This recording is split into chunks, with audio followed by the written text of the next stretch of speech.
Next আমরা যেটা দেখব সেটা হলো দেখো তরল প্রবাহের হার, মানে rate of flow of liquid, মানে কি পরিমাণ লিকুইড ফ্লো করছে। ধরো ধরো তোমার কাছে একটা পাইপ রয়েছে, রাইট?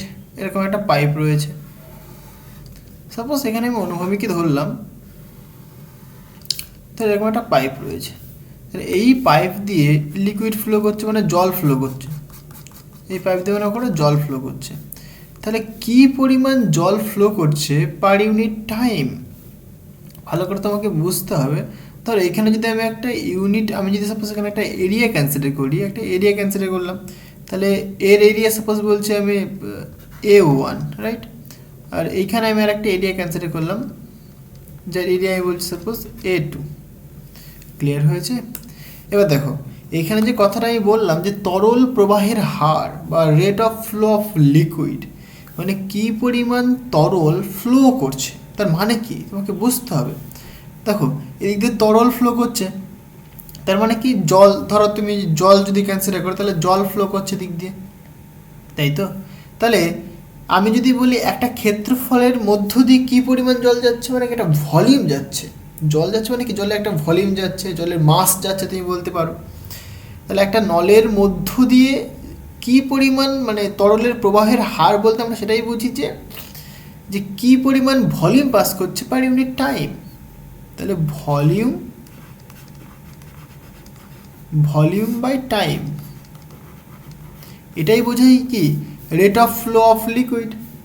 তার মানে কি এটা rate of flow of liquid, right?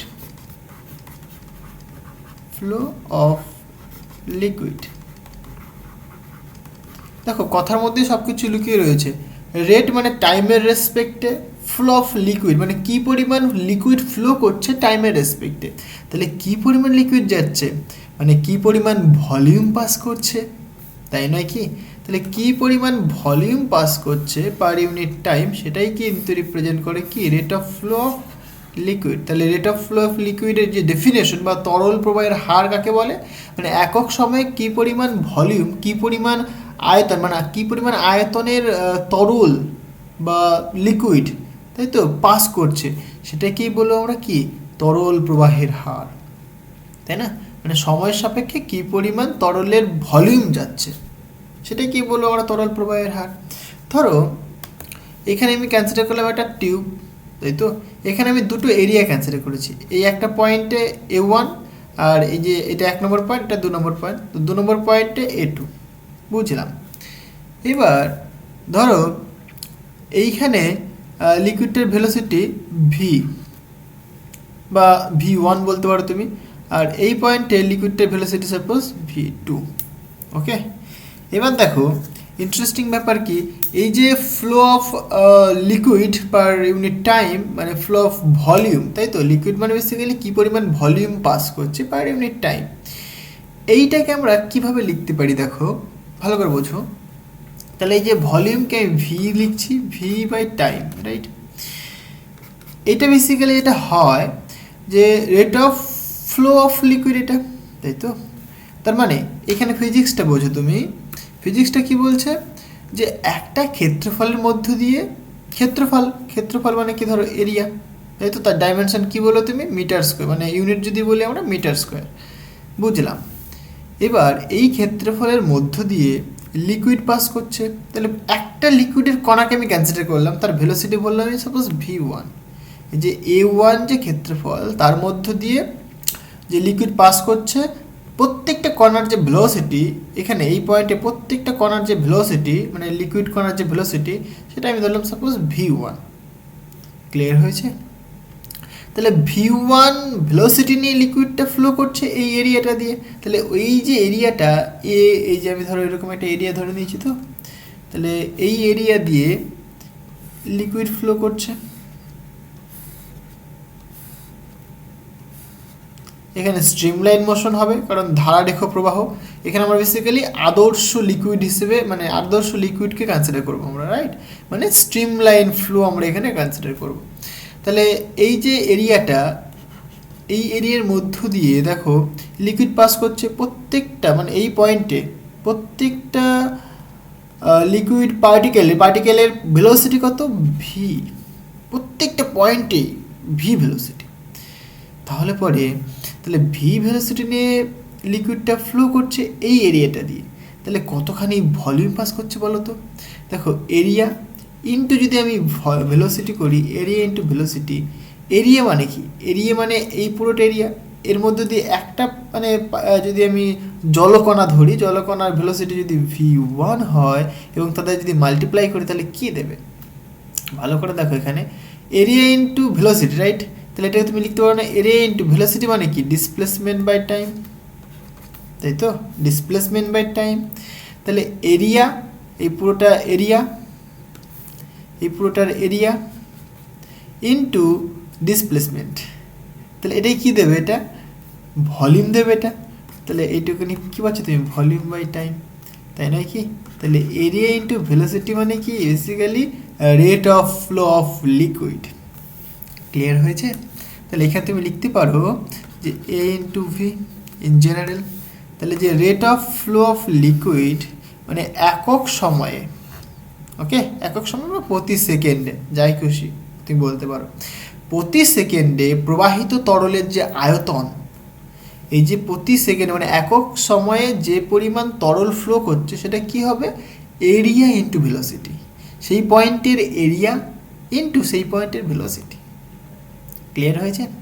তাহলে এটা আমরা যেটা পাচ্ছি যে প্রতি সেকেন্ডে যে প্রবাহিত লিকুইড বা তরল তার যে আয়তন, হ্যাঁ এটা মানে তো সেটা, তাই না, সেটা কি এরিয়া ইন্টু ভেলোসিটি। ক্লিয়ার হয়েছে। তাহলে তরল প্রবাহের হারকে তুমি লিখতে পারো সিম্পলি এরিয়া ইন্টু ভেলোসিটি দিয়ে, বুঝতে পারলাম। তাহলে এখানে আমি জাস্ট একটু লিখে দিই, সুতরাং রেট অফ ফ্লো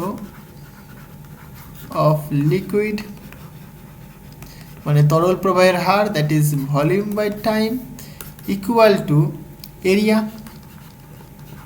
বা ক্রস সেকশনাল এরিয়া বলে দাও, প্রস্থচ্ছেদ, ক্রস সেকশনাল এরিয়া,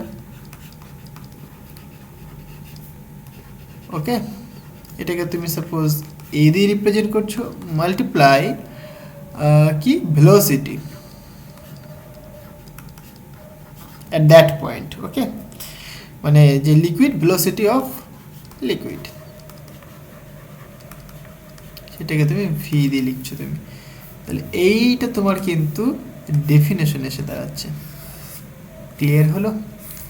এটা তোমাকে ভালো করে বুঝতে হবে, প্রত্যেকটা প্রবলেমে মানে অনেকগুলো প্রবলেমে কিন্তু এই কনসেপ্টটা কাজে লাগে। এইটা না বুঝতে পারলে কিন্তু তুমি প্রবলেমগুলো করতে পারবে না। ক্লিয়ার হয়েছে। এই কনসেপ্টটা তোমাকে মনে রাখতে হবে এবং বুঝতে হবে। তাহলে যে rate of flow of liquid মানে তরলের যে প্রবাহের হার, that is equal to area into velocity, cross sectional area মানে প্রস্থচ্ছেদের ক্ষেত্রফল, যে নলটা তুমি নিচ্ছ বা টিউবটা তুমি নিচ্ছ সেই টিউবটার ক্রস সেকশনাল এরিয়া, ঠিক আছে। ক্রস সেকশনাল এরিয়া মানে ধরো তুমি এখান থেকে এটা মানে কেটে দিয়েছো, ক্রস করে দিলে, তাহলে এই যে এরিয়াটা সেটাই কি ক্রস সেকশনাল এরিয়া মানে প্রস্থচ্ছেদের ক্ষেত্রফল, ওকে, ইন্টু এই যে লিকুইডটা ফ্লো করছে সেই যে ক্ষেত্রফলটা তুমি ধরেছো যে ওখানে যে পয়েন্টটাতে, সেই পয়েন্টটায় সেই লিকুইডটার ভেলোসিটি, ওকে। আচ্ছা বুঝলাম। এইখান থেকেই আমরা একটা ইন্টারেস্টিং জিনিস যেটা প্রমাণ করতে পারি সেটা কি কন্টিনিউটি ইকুয়েশন। আচ্ছা কন্টিনিউটি ইকুয়েশনে যাওয়ার আগে আমি একটা কথা বলে নিই। এখানে আমি এখনই বললাম যে এই যে ক্ষেত্রফল, এই ক্ষেত্রফলের মধ্য দিয়ে কি একটা ভলিউম পাস করছে, তাই না, মানে একটা ভলিউমের লিকুইড পাস করছে পার ইউনিট টাইম। আমি যদি বলি কি পরিমাণ মানে জলের ভর পাস করছে, তাও তো বলতে পারি আমি, তাই না। তাহলে সাপোজ যদি যে লিকুইডটা যাচ্ছে সেই লিকুইডটা ডেনসিটি যদি রো হয়, let the density of the liquid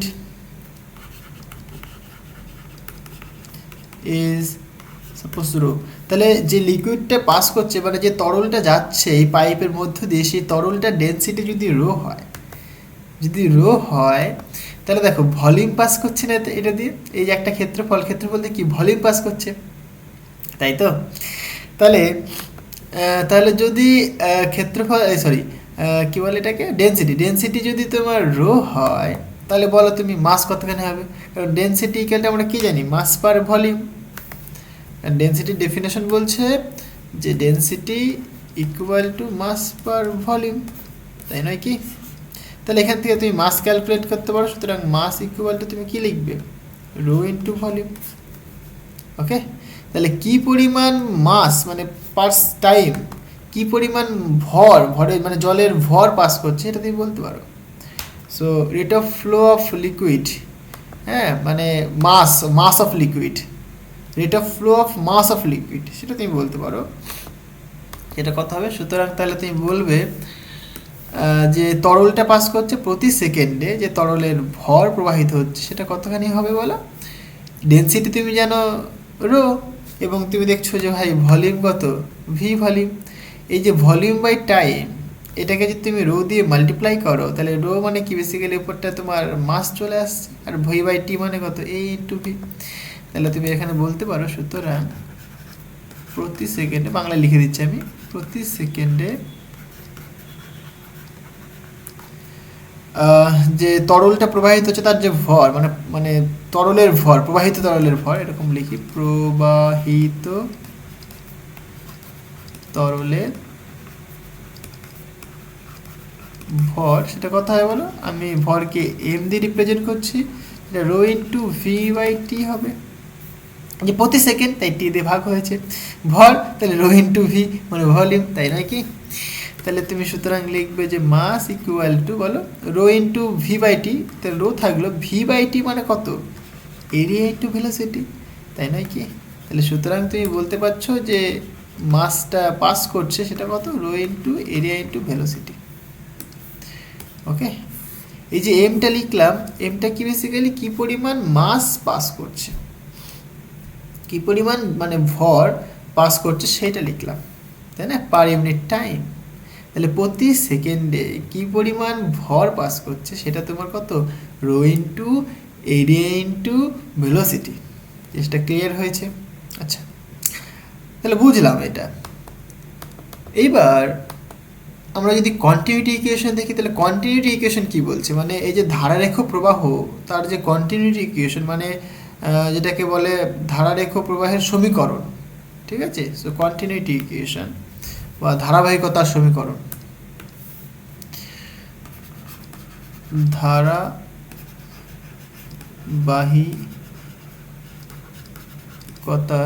সমীকরণ, ওকে, বা continuity equation, equation of continuity, equation of continuity. খুব ইম্পর্টেন্ট বাবা, এটা খুব খুব মারাত্মক ইম্পর্টেন্ট, এটা তোমাকে বুঝতে হবে। দেখো কিছুই না, জিনিসটা কিছুই না, এই যে ধারারেখ তুমি যে পড়লে মানে যে rate of flow of liquid এটা পড়লে, এইটা যদি তুমি বুঝতে পারো তাহলে তুমি এই ধারাবাহিকতার সমীকরণ তুমি বুঝতে পারবে। ধরো তোমাকে আমি একটা পাইপ দিলাম, ধরো এরকম একটা পাইপ দিলাম তোমাকে, একটা পাইপ,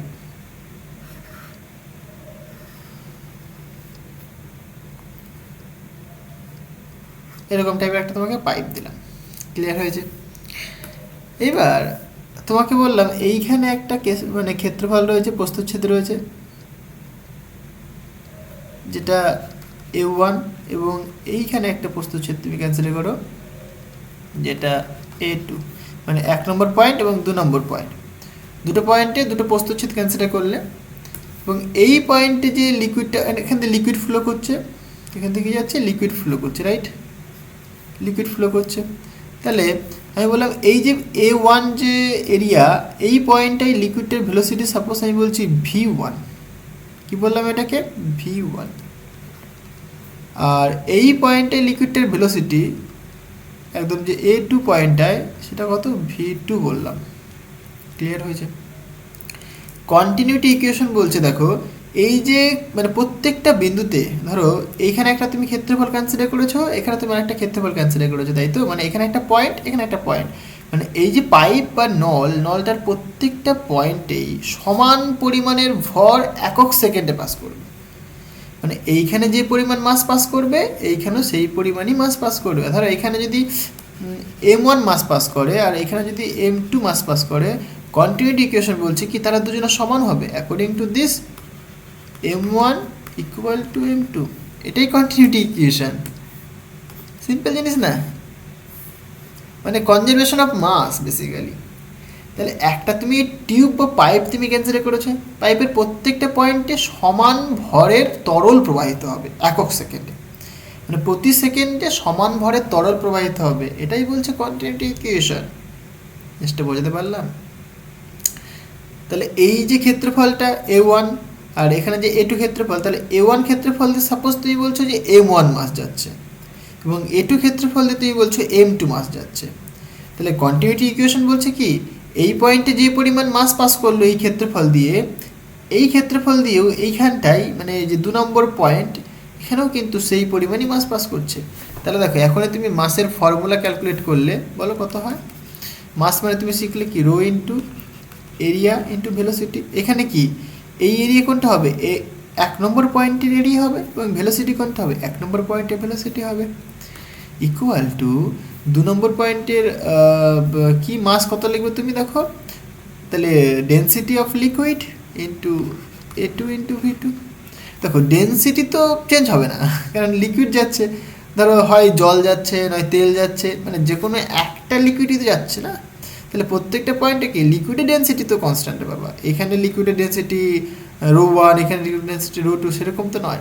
যদি সেরকম হয়, যদি এরকমও ধরো প্রবলেমটা দেওয়া হলো যে মানে এর জন্য আমি ইন জেনারেল ফর্মটা লিখছি যে ধরো সাপোজ এরকম হলো যে a1 ক্ষেত্রফলের মধ্য দিয়ে ρ1 এর তরল পাস করছে তার ভেলোসিটি v1 এবং a2 ক্ষেত্রফলের মধ্য দিয়ে ρ2 তরল পাস করছে মানে ρ2 ডেনসিটির তরল পাস করছে যার ভেলোসিটি v2।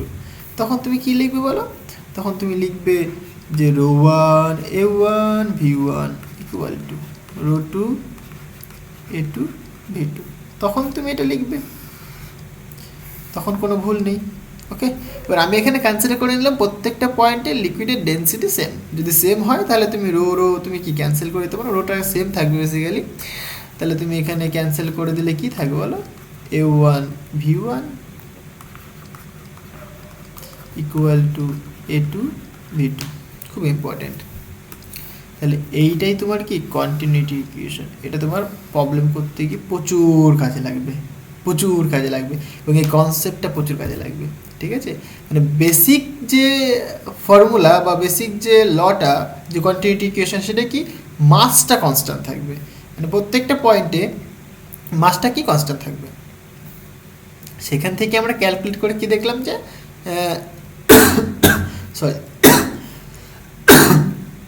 সরি যে এরিয়া ইন্টু ভেলোসিটি আর এখানে যে এরিয়া ইন্টু ভেলোসিটি তারা সমান হবে, তার মানে এই পয়েন্টের এরিয়া ইন্টু এই পয়েন্টের লিকুইডের ভেলোসিটি আর এই পয়েন্টের এরিয়া ইন্টু এই পয়েন্টের লিকুইডের ভেলোসিটি সেম হবে, সমান হবে।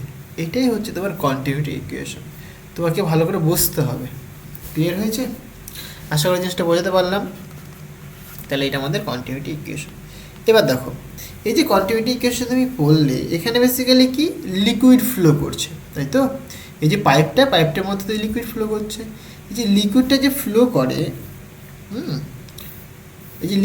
ফ্লো করে তার জন্য বলতে কি হয়, বিভিন্ন পয়েন্টে মানে বা যে কোনো একটা তুমি পয়েন্টও কনসিডার করতে পারো, পয়েন্টে কিন্তু মোট 3টে এনার্জি কাজ করে।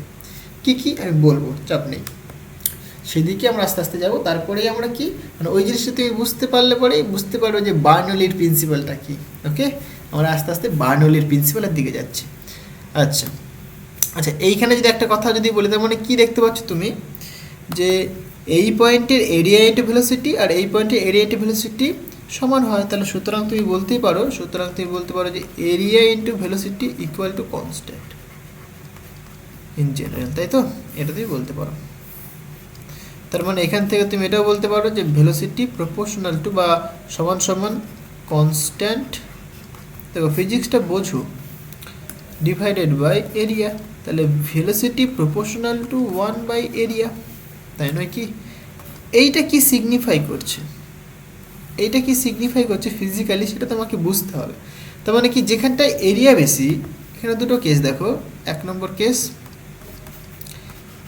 এরিয়া যদি বেশি হয় ইনভার্সলি প্রপোর্শনাল, তার মানে কি এই নিচটা যদি বড় হয় তাহলে কি এটা ছোট হয়ে যাবে, তাহলে তুমি বলবে যে ভেলোসিটিটা কী হবে, মানে এরিয়াটা বেশি লিখেছো তুমি, তাহলে ভেলোসিটি তুমি কম লিখবে।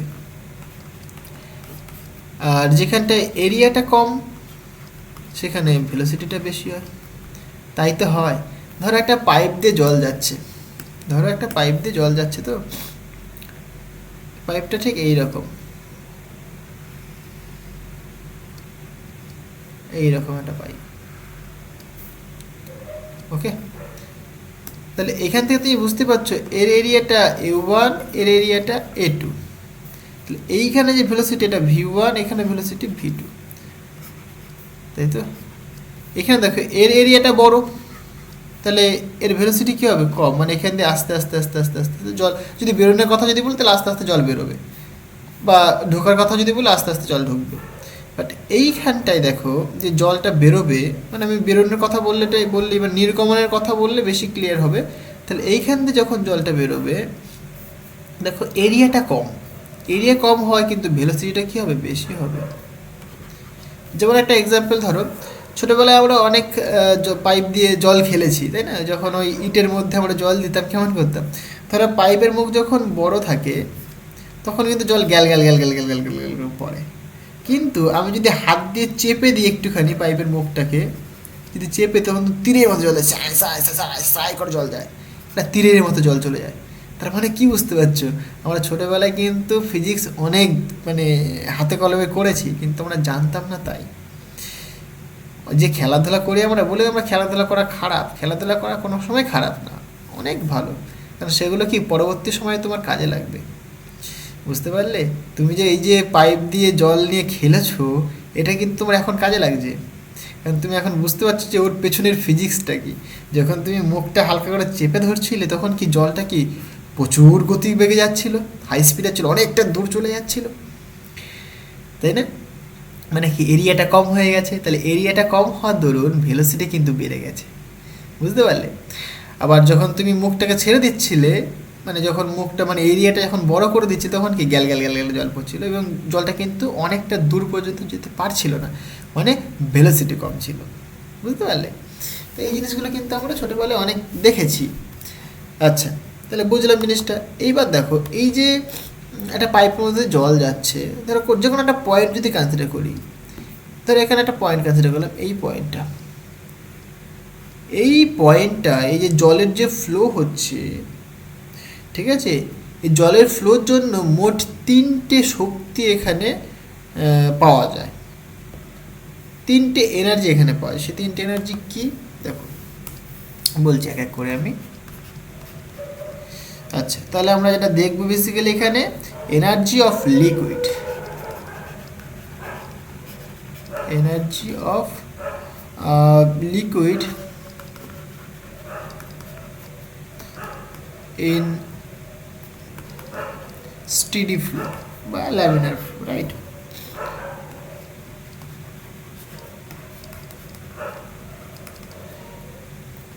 জিনিসটা বুঝতে পারলে, মানে বেসিক্যালি আমরা এখানে তরলের শক্তি দেখব, তরলের শক্তি, ধারারেখ প্রবাহের জন্য তরলের শক্তি আমরা এখানে দেখব, এটা বুঝতে হবে। কি একটা পাইপ দিয়ে যখন জল প্রবাহিত হয়, দেখো ছবি আঁকো, ছবি আঁকলে অনেক কিছু না ক্লিয়ার হয়ে যায়। এটা একটা পাইপ, তাই তো, পাইপ দিয়ে জল যাচ্ছে, বুঝলাম, জল ফ্লো করছে পাইপ দিয়ে, বা লিকুইড ফ্লো করছে, রাইট?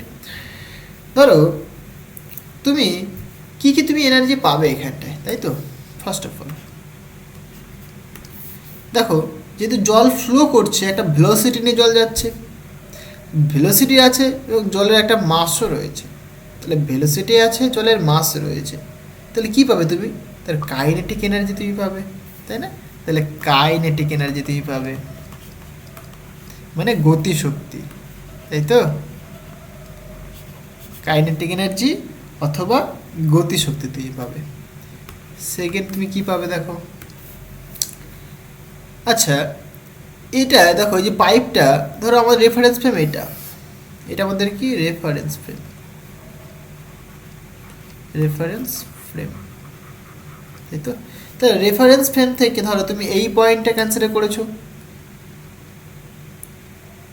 এই পয়েন্টটায় লিকুইডটার তুমি ভেলোসিটি দেখলে ভি ভেলোসিটি দিয়ে তুমি কাইনেটিক এনার্জি তুমি পেলে, বুঝলাম।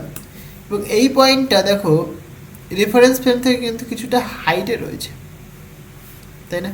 তাহলে কি রেফারেন্স ফ্রেম থেকে যদি কিছুটা উপরে থাকে তাহলে কি তার মধ্যে পোটেনশিয়াল এনার্জি স্টোর হবে, তাই না কি? তাহলে এই যে এই পয়েন্টে যেটা মাস জলের ভর মানে জল রয়েছে সেটাকে আমি তুমি পার্টিকেল হিসেবে কনসিডার করতে পারো, একটা পার্টিকেল রয়েছে ধরো, তাহলে রেফারেন্স ফ্রেম থেকে এইচ হাইটে একটা পার্টিকেল রয়েছে, তাহলে কি তার মধ্যে পোটেনশিয়াল এনার্জি স্টোর হবে, তাহলে তুমি এখানে পোটেনশিয়াল এনার্জি পাবে, তুমি পোটেনশিয়াল এনার্জি বা স্থিতিশক্তি। বুঝতে পারলাম? 3 নম্বর তুমি কি পাবে দেখো, দেখো এগুলো মুখস্থের কিছু না, বুঝতে হবে। তুমি যদি বোঝো তাহলে তুমি বুঝতে পারবে যে কী কী এনার্জি আসছে এখানটায়। এরকম হতে পারে তুমি মুখস্থ করে চলে গেলে বইতে লেখা রয়েছে কাইনেটিক এনার্জি, পোটেনশিয়াল এনার্জি আর একটা প্রেশার এনার্জি, মুখস্থ করে চলে গেলে হয়তো পরে ভুলেও যেতে পারো। কিন্তু তুমি যদি ছবি দেখে ফিজিক্যালি ফিজিক্সটাকে যদি তুমি বোঝো তাহলে কিন্তু আর কখনোই ভুলবে না, ভোলার চেষ্টা করলেও তুমি ভুলতে পারবে না, ঠিক আছে? এবার দেখো ধরো এরকম হলো জলটা এইখান থেকে এইদিকে আসছে, দেখো নিচ থেকে ওপর দিকে আসছে, হতে পারে ওপর থেকে নিচের দিকে আসছে, তাতে কোনো অসুবিধা নেই। কিন্তু এই জলটা যে ফ্লো করছে তো নিশ্চয়ই একটা চাপের তারতম্য রয়েছে, চাপের একটা পার্থক্য রয়েছে, তাই না? তুমি এদিকে একটা প্রেশার দিয়েছো হয়তো, তার জন্য কি এদিক দিয়ে জলটা ফ্লো করছে, এদিকে একটা তুমি প্রেশার দিয়েছো, হয়তো তুমি টারবাইন ঘুরিয়েছো, একটা প্রেশার দিয়েছো তুমি, ঠিক আছে?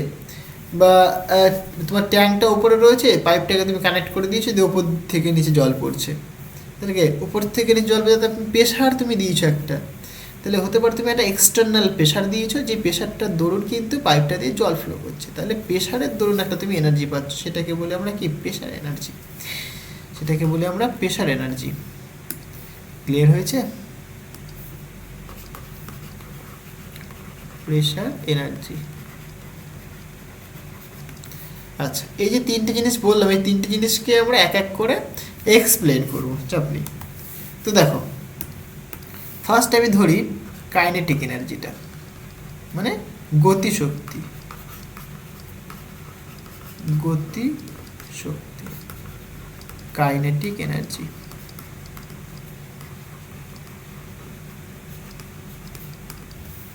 কি বলছে দেখো, একটা মানে এখান দিয়ে লিকুইড ফ্লো করছে, তো তাহলে লিকুইডটা ধরো ভি ভলিউম ফ্লো করছে, ভি ভলিউমের লিকুইড যার মাস সাপোজ এম মাস, তাহলে এম মাসের মানে এই যে ক্ষেত্রফলের মধ্য দিয়ে এম মাসের ভলিউম পাস করছে, যার ভেলোসিটি ভি, তাহলে কাইনেটিক এনার্জি কি হবে? তাহলে কাইনেটিক এনার্জি যদি আমি ই কে দিয়ে রিপ্রেজেন্ট করি, E K for kinetic energy, that is equal to, আমরা কাইনেটিক এনার্জি ফর্মুলা জানি, half into mass into velocity square, তাই তো, হাফ এম ভি স্কোয়ার। এই এমটা কি? এমটা তোমার কিন্তু লিকুইডটার মাস, এম তোমার কি mass of the liquid, mass of liquid, যে লিকুইডটা ফ্লো করছে, ওকে? আচ্ছা, মানে ওই ভি ভলিউমের যে লিকুইডটা ফ্লো করছে সেটা, তাহলে এমকে আমরা লিখতে পারি না এরকম, যে আমরা একটু আগে শিখলাম বেসিক্যালি যে M equal to rho into V, রোটা কি লিকুইডটা ডেন্সিটি, ভিটা কি ভলিউম, তাই তো? তাহলে এখানে তুমি বলতে পারো যে kinetic energy E K that is equal to half into mass, মানে তুমি বলবে rho into volume into velocity square, okay? এটা তুমি বলতে পারো। আশা করি জিনিসটা ক্লিয়ার হলো। তাহলে এইখানে দেখো এই যে কাইনেটিক এনার্জি তুমি লিখছো, তাহলে কাইনেটিক এনার্জি তুমি এরকম বলতে পারো যে পার ইউনিট মাসে কাইনেটিক এনার্জি কত, তাহলে তুমি মাস দিয়ে ভাগ করবে, পার ইউনিট মাস মানে কি তুমি মাস দিয়ে ভাগ করবে, মানে একক ভরে গতিশক্তি, তাহলে মাস দিয়ে ভাগ করবে। তোমাকে যদি বলা হয় যে একক আয়তনে গতিশক্তি কত, মানে এইখান দিয়ে ধরো ভি ভলিউম পাস করছে, আমি এই জিনিসটাকে আরও ইন জেনারেল করার জন্যে, মানে যে কাইনেটিক এনার্জি এখানে কি তাহলে কাইনেটিক এনার্জি তুমি এই ফর্মুলা লিখতে পারো, কোনো অসুবিধা নেই, কোনো অসুবিধা নেই, কেউ কাটবে না। এটা কি, এটা তুমি কি লিখেছো, ভি ভলিউমের যে লিকুইড পাস করছে তার যে কাইনেটিক এনার্জি সেটা তুমি এটা লিখেছো, ঠিক আছে। বাট তোমাকে বললাম যে জিনিসটাকে আরেকটুখানি মানে জেনারেল করে ফেলো, একটুখানি জেনারেল করে ফেলো। তাহলে তুমি কী করবে, তাহলে যেরকম আমার বলে গিয়ে ধরো তুমি বাজারে গেলে, তোমাকে চিনি আনতে বললাম, তুমি কি 100 গ্রাম চিনি নিয়ে আসলো, তুমি দোকানে গিয়ে জিজ্ঞাসা করো যে চিনি কত করে দাম, তারা বলে হয়তো এত টাকা শ, এত টাকা কেজি। তাহলে এই যে কেজি শ, তাহলে সবই কি এককে তুমি নিয়ে আসলে, তাই না। তুমি যদি এককটা জানতে পারো তাহলে কি তুমি যে কোনো জিনিস ক্যালকুলেট করতে পারবে ইজিলি। তার জন্য আমরা এটাকেও কিন্তু এককে নিয়ে চলে আসবো। তাহলে একক আয়তনে দেখো, তাহলে ইউনিট ভলিউমে তুমি যদি কাইনেটিক এনার্জি পেয়ে যাও তাহলে কি যে কোনো ভলিউমে তুমি কাইনেটিক এনার্জি ক্যালকুলেট করতে পারবে, তাই নয় কি। তার জন্য আমরা এখানে লিখবো, সো একক আয়তনে, সুতরাং kinetic energy per unit volume, so kinetic energy বা বাংলায় লিখলে পরে একক আয়তনে গতিশক্তি, kinetic energy per unit volume. Okay, তাহলে ভলিউম দিয়ে নিশ্চয়ই ভাগ করতে হবে, সেটা কত হয় বলো, দ্যাট ইজ ইকুয়াল টু তুমি লিখবে মানে কাইনেটিক এনার্জি বাই ভলিউম, তাই তো। এটা মানে আচ্ছা এটাকে তুমি এরকম লিখে দাও, ইকে বাই ভলিউম। এই যে কথাটা লিখেছি তার মানে হচ্ছে তোমার ইকে বাই ভলিউম। তাহলে ইকে মানে কত, half rho into volume into velocity square divided by volume. তাহলে ভলিউম ভলিউম ক্যান্সেল হয়ে যাবে, সুতরাং তুমি বলবে যে kinetic energy per unit volume that is equal to half into rho into velocity square. Important. তাহলে একক আয়তনে কি পরিমাণ কাইনেটিক এনার্জি পাস করছে, half into rho into V square. জিনিসটা ক্লিয়ার হলো। আচ্ছা সেকেন্ড দেখো, এটাকে 1 নম্বর নাম দাও। সেকেন্ড কি, পোটেনশিয়াল এনার্জি, রাইট, মানে স্থিতিশক্তি।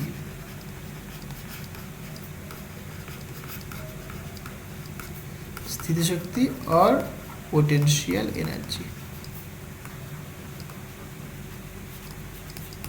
প্রত্যেকটা জিনিস ধরে ধরে শেখাবো, একটুখানি ধৈর্য ধরে তোমরা দেখো, হ্যাঁ স্কিপ করো না, তাহলে কিন্তু অনেক কিছু মিস হয়ে যাবে। পোটেনশিয়াল এনার্জি, এই ছবিটা থেকে কিন্তু আমরা সব বলতে পারি। ধরো রেফারেন্স ফ্রেম থেকে যে পয়েন্টের লিকুইড তুমি ধরছো সেটা কতখানি, এইচ হাইটে রয়েছে, এইচ হাইটে রয়েছে। তাহলে এই পয়েন্টে যে লিকুইডটা রয়েছে তার মধ্যে পোটেনশিয়াল এনার্জি স্টোর হয়েছে, তাহলে পোটেনশিয়াল এনার্জি কতখানি বলো। সো পোটেনশিয়াল এনার্জিকে আমি লিখছি EP, P for potential, okay, that is equal to mass into g into h। g কি অ্যাক্সিলারেশন ডিউ টু গ্র্যাভিটি, মানে অভিকর্ষজ ত্বরণ, ওকে। এবার তোমরা মাস মানে জানো m ইকুয়াল টু কি, রো ইন্টু ভলিউম ভি হয়। তাহলে সুতরাং এখান থেকে তুমি লিখতে পারো যে EP that is equal to rho into volume G into H. এখানে একই রকম কথা, যে একক আয়তনে কী পরিমাণ স্থিতিশক্তি সেটা আমি দেখতে চাইছি। ওই যে বললাম একক আয়তনে করলে কি সুবিধা হবে, সমস্ত কিছু ইউনিটে করলে পরে কি তুমি যে কোনো মানে ভলিউমে তুমি জিনিসটাকে ক্যালকুলেট করতে পারবে ইজিলি, ওকে। তাহলে সুতরাং kinetic energy, sorry potential energy, তাই তো, potential energy per unit volume, সেটাকে তুমি লিখবে EP by V that is equal to, তাহলে ইপি মানে কত, rho into V into G into H divided by বলো ভলিউম। তাহলে ভলিউম ভলিউম কাটবে, সুতরাং কি পড়ে থাকবে, সুতরাং EP by volume that is equal to rho into G into H. এটাই তোমার কি ফর্মুলা, ওকে। তাহলে একক আয়তনে স্থিতিশক্তির মান কত হবে, রো ইন্টু জি ইন্টু এইচ হবে। বুঝলাম, আশা করি জিনিসটা ক্লিয়ার হয়েছে। দেখো কিছুই না, আরেকটা কি, চাপ শক্তি, চাপ শক্তি বা প্রেশার এনার্জি, প্রেশার এনার্জি। দেখো সিম্পল কথায় বলতে কি পরিমাণ প্রেশার কাজ করছে সেটাই প্রেশার এনার্জি, কি পরিমাণ প্রেশার কাজ করছে সেটাই প্রেশার এনার্জি, মানে পি, এটাই তোমার প্রেশার এনার্জি। এটাকে দেখো একটুখানি যদি ভেঙে বোঝানোর চেষ্টা করি তাহলে তুমি কি করবে, ধরো তোমার কাছে একটা এরকম একটা জার রয়েছে, রাইট? এইখানটায় জারের মুখটাতে তুমি একটা ছিদ্র করে দিয়েছো, কি করেছো, এখানে একটা ছিদ্র করে দিয়েছো, দিয়ে এখানে একটা নল সেট করে দিয়েছো, এবং নলটাকে মানে নলটার ভেতরে তুমি করেছো একটা কি পিস্টন দিয়ে দিয়েছো, এখানে একটা কি পিস্টন রয়েছে,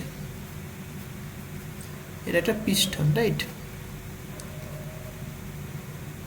জিনিসটা ক্লিয়ার হলো?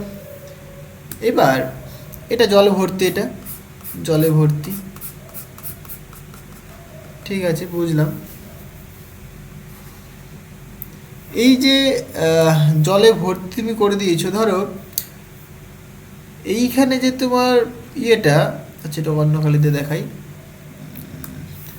এইখানে যে তুমি একটা নল দিয়ে দিয়েছো, নলটার তুমি একটা সাপোজ ক্ষেত্রফল কনসিডার করো, তুমি আলফা ধরো, এ ধরো, যা খুশি ধরো, ওকে। এবার যদি তুমি এই যে পিস্টনটা বা একটা ক্রক মনে করে ঢুকিয়ে রেখে দিয়েছো, সেটাকে যদি তুমি খুলে দাও তাহলে কি হবে, জল এদিক দিয়ে বেরিয়ে আসবে, সিম্পল কথা, তাই না? তাহলে জল এদিক দিয়ে একটা প্রেশার কিন্তু দিচ্ছে, জলের দিকে একটা কিন্তু প্রেশার দিচ্ছে। তাহলে ধরলাম আমি এই যে পিস্টনটা দিয়ে সেই প্রেশারটাকে অবরোধ করছি, যে পরিমাণ প্রেশার আমাকে দিচ্ছে আমি সেই পরিমাণ প্রেশার দিচ্ছি, তার ফলে কি সেটা স্থির রয়েছে, তাহলে এখানে একটা পি পরিমাণ প্রেশার কিন্তু কাজ করছে। ক্লিয়ার হয়েছে? কতখানি ক্ষেত্রফলের উপর কাজ করছে, আলফা ক্ষেত্রফলের উপর, তাহলে কতখানি ফোর্স কাজ করবে, তাহলে ফোর্স মানে কি, আলফা মানে প্রেশার ইন্টু এরিয়া, তাই তো? বিকজ প্রেশারের ডেফিনেশন কি জানি, ফোর্স পার ইউনিট এরিয়া। প্রেশারের যদি ডেফিনেশন তোমাকে জিজ্ঞাসা করে তুমি কি বলবে, যে প্রেশার মানে বেসিক্যালি ফোর্স বাই এরিয়া, তাই তো? এটা তোমার প্রেশারের সংজ্ঞা, ডেফিনেশন। তাহলে ফোর্স মানে কত, প্রেশার ইন্টু এরিয়া, হয়ে গেল। তাহলে এই পরিমাণ ফোর্স কিন্তু কাজ করছে। এইবার আমি কি করলাম দেখো, এই পিস্টনটাকে আস্তে আস্তে আমি সামনের দিকে শিফট করালাম, খুবই আস্তে আস্তে শিফট করালাম, তাহলে কিছু পরিমাণ ডিসপ্লেসমেন্ট হয়েছে, সেটা আমি সাপোজ করছি মানে কি এক্স ধরে নিলাম, ওকে। তাহলে কি পরিমাণ কার্য করবে বলো তো দেখি, তাহলে যে কার্য করবে W equal to force into displacement, force মানে কত, pressure into alpha into X, তাহলে এই পরিমাণ কি কার্য করবে। ক্লিয়ার হয়েছে? তাহলে এই যে কার্য করবে, এই কার্যের জন্য ধরলাম তার কোনো মানে লিকুইডটার কোনো ভেলোসিটি নেই, মানে কারণ আমি বললাম কি, এই যে প্রেশারটা আমি দিলাম এবং যে সামনের দিকে আমি মানে পিস্টনটাকে সরিয়ে নিয়ে আসছি খুবই আস্তে আস্তে, তাহলে কি ভেলোসিটিটা কি অ্যাপ্রক্সিমেট জিরো, তাই নয় কি? আচ্ছা, জিনিসটা বুঝলাম। এবার দেখো তাহলে এই যে তরলের ভেতরে কি পরিমাণ ভলিউম শিফট হবে, যেহেতু ক্ষেত্রফল আলফা, আমি যেহেতু এক্স পরিমাণ ডিস্টেন্স আমি মানে সামনের দিকে নিয়ে এসে, তাহলে কি আলফা ইন্টু এক্স, এই পরিমাণ ভলিউম কি ভেতরের দিকে শিফট হবে। তাহলে কি পরিমাণ মাস যাবে, তাহলে ভলিউম যদি কতখানি যাবে, ভলিউম যাবে বেসিক্যালি তোমার আলফা ইন্টু এক্স, এবং মাস কতখানি যাবে, ভাই রো দিয়ে মাল্টিপ্লাই করে দাও, তাহলে rho into alpha into X, তাহলে এই পরিমাণ মাসের শিফট হবে। জিনিসটা ক্লিয়ার হলো? তাহলে এই পরিমাণ ভলিউম ভেতর দিকে ঢুকছে, আর মাস কতখানি ঢুকছে, alpha into rho into X বা rho into alpha into X, এই পরিমাণ মাস ভেতর দিকে আসছে, ওকে। তাহলে এই যে শক্তিটা আমি অ্যাপ্লাই করলাম জলের ওপরে, এটা কি বলছি, কি চাপ দিচ্ছি আমরা, তাহলে এটা কি বলছি আমরা, কি তার চাপ শক্তি। তাহলে কার্য হয়েছে এখানটায়, কার্যটাই কি তার মধ্যে শক্তির রূপে সঞ্চিত হচ্ছে, যেহেতু প্রেশার দিয়ে করছি তাই প্রেশার এনার্জি বলছি আমরা এটাকে। ক্লিয়ার হয়েছে? তাহলে তোমাকে যদি বলি ভাই আমাকে, তাহলে এবার এই যে প্রেশার এনার্জি, এই যে এনার্জিটাই বেসিক্যালি তোমার প্রেশার এনার্জি, এই যে এনার্জিটা এটাই তোমার কি প্রেশার এনার্জি। তাহলে আমার দরকার কি প্রেশার মানে একদম প্রেশার এনার্জি পেতে গেলে আমি কী করবো, একক আয়তনে দেখবো আমি, তাহলে pressure energy per unit volume বা পার ইউনিট মাস যদি বলি, তাহলে তুমি rho into alpha into X দিয়ে ভাগ করে দেবে। তাহলে এখানে লেখো, সুতরাং যে প্রেশার এনার্জি পার ইউনিট বলো ভলিউম, সেটা কত? সেটা হচ্ছে তোমার ডাব্লু বাই ভলিউম মানে তোমার ভি, তাই তো? ডাব্লু মানে কত দেখো, pressure into alpha into X divided by volume মানে আলফা ইন্টু এক্স। তাহলে কাটাকাটি করলে কি হবে দেখো, শুধুমাত্র প্রেশার পড়ে থাকবে, তাহলে ডাব্লু বাই ভি। এটাই তোমার কি প্রেশার এনার্জি। তাহলে প্রেশার এনার্জি তুমি কত পাচ্ছ? পি পাচ্ছ। মানে যে প্রেশারটা তুমি অ্যাপ্লাই করছো এখানটায়, বা যে প্রেশারটা বেসিক্যালি এই পিস্টনটার উপরে জল দিচ্ছে, সেই প্রেশারটাই তোমার কি প্রেশার এনার্জি। বুঝতে পারলে কেন আমি প্রেশারটা কি এনার্জি বলছি এখানটা? এই যে কার্যটা তুমি করছো, এই কার্যটাই কি তার মধ্যে প্রেশার এনার্জি হিসেবে স্টোর হচ্ছে, কারণ জলের উপরে প্রেশার দিচ্ছ, তাই প্রেশার এনার্জি হচ্ছে এই কার্যটা। বুঝতে পারলে? তাহলে দেখো তুমি তিনটে জিনিস পেলে। এক, কাইনেটিক এনার্জি, সেটা কত? Half into rho into V square. Second, potential energy, rho into জি into H. Third, pressure energy, only P.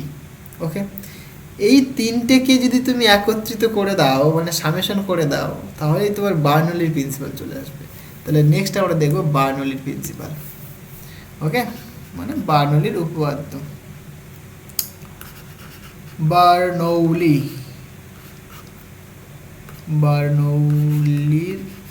উপপাদ্য।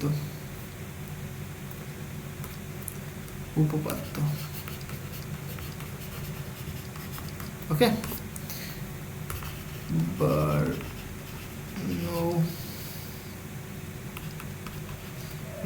থিওরাম খুবই ইম্পর্টেন্ট, কারণ তোমরা দেখেছো এখান থেকে অনেক প্রবলেম আসে এবং অনেক প্রবলেম করতে হয়। অলরেডি আমরা problem set 1 and problem set 2 শেষ করে ফেলেছি। তো সেখানে তোমরা দেখেইছো বার্নৌলির প্রিন্সিপাল, বার্নৌলির যে থিওরামের কত প্রবলেম ছিল, তাই না? এবং ইন্টারেস্টিং প্রবলেম ছিল। তো আজকে আমরা সেটাই দেখব। দেখো, এই বার্নৌলির প্রিন্সিপাল করতে গেলে আমাদের কিছু অ্যাজাম্পশন করতে হবে। কি? প্রথমত, যে লিকুইডটা ফ্লো করছে নলের মধ্য দিয়ে বা পাইপের মধ্যে দিয়ে বা টিউবের মধ্যে দিয়ে, সেই লিকুইডটা যে সান্দ্রতা মানে ভিসকোসিটিটা অ্যাপ্রক্সিমেটলি 0, মানে নেগলিজিবল। ভিসকোসিটিটা কিন্তু অবশ্যই নেগলিজিবল। ভিসকোসিটি যদি নেগলিজিবল হয়, তবেই কিন্তু বার্নৌলির প্রিন্সিপাল বা বার্নৌলির যে থিওরাম সেটা কাজে লাগবে, সেটা তুমি অ্যাপ্লাই করতে পারবে। বুঝতে পারলে? তার মানে তুমি কি করছো, যে লিকুইডটা তুমি কনসিডার করছো সেটা কি একদম আইডিয়াল লিকুইড মানে সেখানে অবশ্যই স্ট্রিমলাইন ফ্লো হবে, স্টিডি ফ্লো হবে বা ল্যামিনার ফ্লো হবে, ধারারেখ প্রবাহ হবে। তুমি আদর্শ লিকুইড কনসিডার করে দিচ্ছ। ওকে, এবার বার্নৌলি এটা মানে ফরাসি বিজ্ঞানী, তিনি এই যে আইডিয়াল লিকুইড, তার জন্য কি বললেন, যে তিনটে এনার্জি সামেশন অলওয়েজ কনস্ট্যান্ট হবে।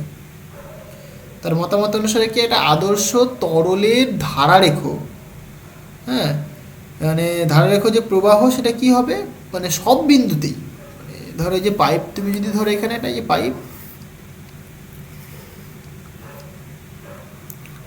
পাইপের প্রত্যেকটা বিন্দুতেই তোমার গতিশক্তি, স্থিতিশক্তি, চাপ শক্তির সমষ্টি ধ্রুবক হবে। তাহলে অ্যাকর্ডিং টু বার্নৌলির প্রিন্সিপাল, যে চাপ শক্তি পি, তাই তো, স্থিতিশক্তি রো জি এইচ, গতিশক্তি half rho V square equal to কি কনস্ট্যান্ট। এই তো, কিছুই না, একদম সিম্পল জিনিস, তাই না? এটাই কিন্তু আমরা পড়ি। তাহলে এটা কোথা থেকে আসলো সেগুলো আগে দেখালাম, দিয়ে বার্নৌলির প্রিন্সিপালে চলে আসলাম, তাহলে আরও সোজা হয়ে গেল। তাহলে বলছে চাপ শক্তি, স্থিতিশক্তি, গতিশক্তি আগে পরে করো, কোনো অসুবিধা নেই, তাদের সমষ্টি ধ্রুবক হবে। দেখো তার মানেটা কি, এটাও এনার্জি, তার মানে এনার্জিটা কনজার্ভ থাকবে। সিম্পল কথায় এনার্জি কনজারভেশন ল এটা, তাই নয় কি? কার এনার্জি? লিকুইডের এনার্জির কনজারভেশন ল, তাই নয় কি? তো লিকুইডের এনার্জির কনজারভেশন ল হচ্ছে তোমার বার্নৌলি প্রিন্সিপাল, এক কথায় বলতে গেলে। এবং এখান থেকে কি ফিজিক্স পাচ্ছি সেটা আমি ডিসকাস করবো, চাপ নেই।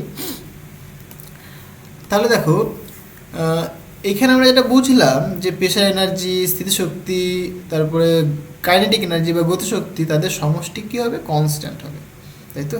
তাহলে ধরো তোমাকে বললাম দুটো পয়েন্ট কনসিডার করো, তুমি এই একটা পয়েন্ট কনসিডার করো, এইখানে তুমি একটা ধরো আর এইখানে তুমি একটা ধরো। তাহলে বুঝতে পারলে? তাহলে এই পয়েন্টে ধরলাম প্রেশার P1, বা তুমি এই টিউবটাকে তুমি কনসিডার করতে পারো এইভাবে যে ভাই কি এইরকম, দেখো ধরো এই পয়েন্টে প্রেশার P1, এই পয়েন্টে প্রেশার P2, ওকে। এইটা তোমার সাপোজ রেফারেন্স ফ্রেম, এটা তোমার রেফারেন্স ফ্রেম। তাহলে এই পয়েন্টটা H1 হাইটে রয়েছে, এই পয়েন্টটা H2 হাইটে রয়েছে, তাই নয় কি? এই পয়েন্টের যে লিকুইডটা ফ্লো করছে তার ভেলোসিটি v1, এই পয়েন্টে যে ফ্লুইডটা ফ্লো করছে তার ভেলোসিটি v2। তাহলে তুমি কি বলবে? তাহলে বার্নৌলি প্রিন্সিপাল বললো প্রত্যেকটা পয়েন্ট, সব পয়েন্টে কি এদের যোগফল কি কনস্ট্যান্ট হবে। তার মানে কি এই পয়েন্টে এদের যোগফল, আর এই যে P2 পয়েন্ট মানে এই যে 2 নম্বর পয়েন্টও কি তাদের যোগফলটা কি সমান হবে। তাহলে অ্যাকর্ডিং টু বার্নৌলি প্রিন্সিপাল তুমি বলবে যে P1 প্লাস কী লিখবে এই পয়েন্টের ক্ষেত্রে রো ইন্টু জি ইন্টু H1, কারণ একই লিকুইড ফ্লো করছে, সো ডেন্সিটি সেম থাকবে, plus half into rho into V1 square equal to P2, এই পয়েন্টের ক্ষেত্রে তুমি বলছো 2 নম্বর পয়েন্টের ক্ষেত্রে pressure P2 plus half into rho into আগে এরকমভাবে লিখি যেমন লিখছি, আগে পরে কোনো অসুবিধা নেই, G into H2 plus half into rho into V2 square. তাহলে এইটাই তোমার বার্নৌলির প্রিন্সিপাল, বুঝতে পারলাম? এটাই তোমার কি বার্নৌলির প্রিন্সিপাল। দেখো তুমি এটাই কিন্তু কাজে লাগাও, তাই না? আর এইখানে এই যে হাইট আমরা বললাম, এই হাইটের গল্পটা কিন্তু ভালো করে বুঝতে হবে। রেফারেন্স ফ্রেম তুমি একটাকে ধরে নেবে, ঠিক আছে? এই রেফারেন্স ফ্রেমের রেসপেক্টে তুমি বিচার করবে হাইটটা, তাছাড়া কিন্তু প্রবলেম কিন্তু ভুল হবে। তুমি যখন প্রবলেম করে যখন সলিউশন পাবে, সলিউশনে কিন্তু আনসার নাও মিলতে পারে। তো রেফারেন্স ফ্রেমের গল্পটা তোমাকে ভালো করে বুঝতে হবে। ক্লিয়ার হয়েছে? আচ্ছা, এখানে হতেই পারে যে টিউবটা কি পুরো মানে অনুভূমিক রয়েছে, মানে হাইটটা কি দুজনের ক্ষেত্রেই সেম, মানে দুটো পয়েন্ট তুমি ধরেছি, দুটো পয়েন্টের ক্ষেত্রে হাইট সেম, সেই ক্ষেত্রে তুমি H1 H2 বাদ দিয়ে দিতে পারো, কোনো অসুবিধা নেই। বুঝতে পারলে? আচ্ছা, তাহলে এখান থেকে আরেকটুখানি জিনিস আমি দেখাই যেগুলো তোমাদের বইতে লেখা থাকে। মেনলি আমি যেটা সাজেস্ট করব সেটা কি, এই ফর্মুলাটা তুমি মনে রাখবে, জাস্ট এইটুকুনি। আরেকটা ফর্মুলা আমি দেখাবো, আরেকটাতে আসবো আমি, বেগ শীর্ষ, উচ্চতা শীর্ষ, চাপ শীর্ষ, ওই ফর্মুলাতে আমি আসবো। বাট আমি সাজেস্ট করবো যে এইটা তুমি মনে রাখো, তাহলে কি তুমি ভুলবে না। এটা বেশি সোজা আর কি, তুমি যেটা খুশি মনে রাখতে পারো, সেটা কোনো অসুবিধা নেই, কিন্তু আমার সাজেশন এটা মনে রাখো, তোমাদের সুবিধা হবে। আচ্ছা দেখো, এই যে ইকুয়েশনটা, এখান থেকে তুমি কি বলতে পারো? সো ফ্রম 1, দেখো তুমি কি বলতে পারো, তুমি বলবে ভাই পি রয়েছে প্লাস রো জি এইচ রয়েছে, আমি বোথ মানে সবাইকে রো জি দিয়ে ভাগ করে দিই। তাহলে তুমি কীভাবে বলো? তাহলে পি ভাজিত রো ইন্টু জি পাবে, প্লাস এখানে রো জিতে ভাগ করলে এখানে এইচ পাবে, প্লাস এখানে রো জিতে ভাগ করলে কী হবে? দেখো V square by 2 into G equal to, এখানে রো জি দিয়ে ভাগ করছো, দেখো রোটাও কনস্ট্যান্ট, রোটা কি ফ্লুইড বা লিকুইডের ক্ষেত্রে ডেন্সিটি, আর জি হচ্ছে তোমার অ্যাক্সেলারেশন ডিউ টু গ্র্যাভিটি। তাহলে রো আর জি দুজনাই কনস্ট্যান্ট। তাহলে কনস্ট্যান্টকে আবার তুমি একটা কনস্ট্যান্টে ভাগ করছো, সেটাকে তুমি আলাদা একটা কনস্ট্যান্ট পাবে, সেটাকে আমি কনস্ট্যান্টই বলছি, তাই নয় কি? তাহলে এই যে এখানে তিনটে টার্ম তুমি পেলে, এই তিনটে টার্মকে কী বলে দেখো, এই যে rho P by rho into G plus H plus V square by 2g equal to যে কনস্ট্যান্ট তুমি লিখছো এইখানে, এইটা দেখো চাপ বাই রোজি, এটাকে বলে আমরা চাপ শীর্ষ,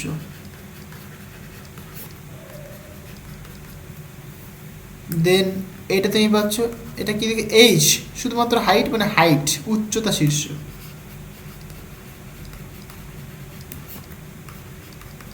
ওকে, আর এইটা তুমি পাচ্ছ, দেখো ভেলোসিটি রয়েছে, তার ভেলোসিটি মানে বেগ শীর্ষ।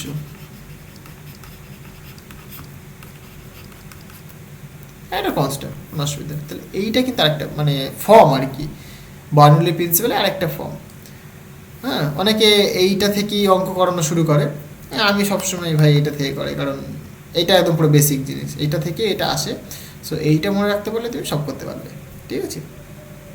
তাহলে আশা করি বার্নৌলির যে থিওরাম সেটা বোঝাতে পারলাম, ক্লিয়ার হয়েছে। আচ্ছা, এইখান থেকে দেখো, তাহলে তুমি ফর্মুলাটাকে এভাবে বলতে পারো যে চাপ শীর্ষ, বেগ শীর্ষ, উচ্চতা শীর্ষ, সমষ্টি সবসময় কনস্ট্যান্ট হবে। তাহলে মেনলি যে জিনিসটা আমরা দেখতে পাচ্ছি এখানে কি, বার্নৌলি প্রিন্সিপালের ক্ষেত্রে যে আইডিয়াল লিকুইডের ক্ষেত্রে, হ্যাঁ, লিকুইডের এনার্জিটা কনজার্ভ থাকবে, কারণ এনার্জি কনজারভেশন ল এখানে বলছে, তাই না। This is nothing but the conservation of energy of liquid. তাহলে লিকুইডের এনার্জি কনজারভেশনকে রিপ্রেজেন্ট করছে এটা, জিনিসটাকে বোঝাতে পারলাম। আচ্ছা, এবার দেখো একটা জিনিস কেস দেখাই, মানে ফিজিক্সটা কি, মানে ফিজিক্যাল মিনিংটা কি বার্নৌলি প্রিন্সিপালে, সেই দিকে আমি আসছি অ্যাকচুয়ালি। এটা তো ম্যাথমেটিক্যাল তুমি বুঝলে যে ভাই হ্যাঁ ঠিক আছে, এই তিনজনের সমষ্টি কনস্ট্যান্ট হয়, বুঝলাম, কিন্তু ফিজিক্সটা কি বলতে চাইছে এখানে দেখো। ধরো সাপোজ আমি এরকম কনসিডার করি, এরকম একটা টিউব রয়েছে, মানে হরাইজন্টাল টিউব রয়েছে। তাহলে হরাইজন্টাল টিউব হলে কী হবে বলো, তাহলে এই পয়েন্টে প্রেশার P1, এই পয়েন্টে প্রেশার P2, তাই তো। এইখানে ভেলোসিটি V1, এইখানে ভেলোসিটি V2। তাহলে হরাইজন্টাল মানে কি, হাইটের কোনো ডিফারেন্স নেই, মানে এখানেও যা হাইট এখানেও তাই হাইট, মানে এটাকে তুমি রেফারেন্স ফ্রেম কনসিডার করো। Suppose this is your reference frame. তাহলে তুমি কি বলবে, এখান থেকে এইটুকুনির হাইট H1, এখান থেকে এইটুকুনির হাইট H2, বাট দুজনেই সেম, তাহলে H করে দাও, তাই না। তাহলে অ্যাকর্ডিং টু বার্নৌলি প্রিন্সিপাল তুমি কি লিখবে দেখো, P1 plus rho into G into H plus half into rho into V1 square equal to P2 plus rho into G into H plus half into rho into V2 square.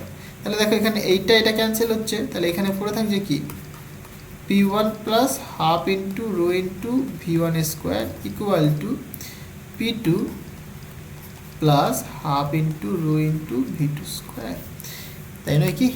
তাহলে এখান থেকে বলতে পারো সুতরাং যে P plus half into rho into V square equal to constant, তাই তো। দেখো এখান থেকে তুমি অনেক কিছু বুঝতে পারবে, এখান থেকে হোক বা আগেগুলো থেকে, সব জায়গা থেকে একই কথা, অসুবিধা কিছু নেই। আচ্ছা, আমরা কি দেখেছিলাম, আমরা একটা জিনিস দেখেছিলাম যে কন্টিনিউটি ইকুয়েশন থেকে area into velocity equal to constant হয়, এটা একটু মনে রাখতে হবে তোমাকে। তাহলে কি, ভেলোসিটি প্রপোর্শনাল টু 1/এরিয়া, তার মানে এরিয়া যদি বাড়ে ভেলোসিটি কমে, তাই তো। এরিয়া কমলে পরে ভেলোসিটি বাড়ে, এই বেসিক জিনিস, এটা তোমরা এখানে বুঝতেই পারছো। এবার এখানে আমাকে একটা কথা বলো, দেখো প্রেশার প্লাস মানে pressure energy plus kinetic energy that is equal to constant. তাহলে প্রেশার আর এখানে কি ভেলোসিটি ফর্ম রয়েছে, তাহলে এদিকে প্রেশার পাচ্ছ তুমি, এদিকে তুমি ভেলোসিটি পাচ্ছ। তাহলে এক কথায় বলতে গেলে প্রেশার আর ভেলোসিটি যোগ করে তুমি একটা কনস্ট্যান্ট টার্ম তুমি পাচ্ছ। আমাকে একটা কথা বলো, ধরো এখানে ভেলোসিটিটাকে আমি বাড়িয়ে দিলাম, প্রেশারটাকে তাহলে তখন কি কনস্ট্যান্ট থাকবে? কনস্ট্যান্ট মানে কি বোঝো, এটা মনে করো 5 প্লাস এটা 2, এটা ইকুয়াল টু 7, তাই তো। বা তুমি এরকম বলতে পারো এটা X plus Y that is equal to 7। তাহলে এক্সের ভ্যালু যদি, তাহলে এটা কেমনভাবে হতে পারে, দেখো এক্সের ভ্যালু 2 হতে পারে, ওয়াইয়ের ভ্যালু কি তখন 5 হবে, এটা হতে পারে। বা এক্সের ভ্যালু 5 হলে পরে ওয়াইয়ের ভ্যালু তুমি বলবে 2 হবে।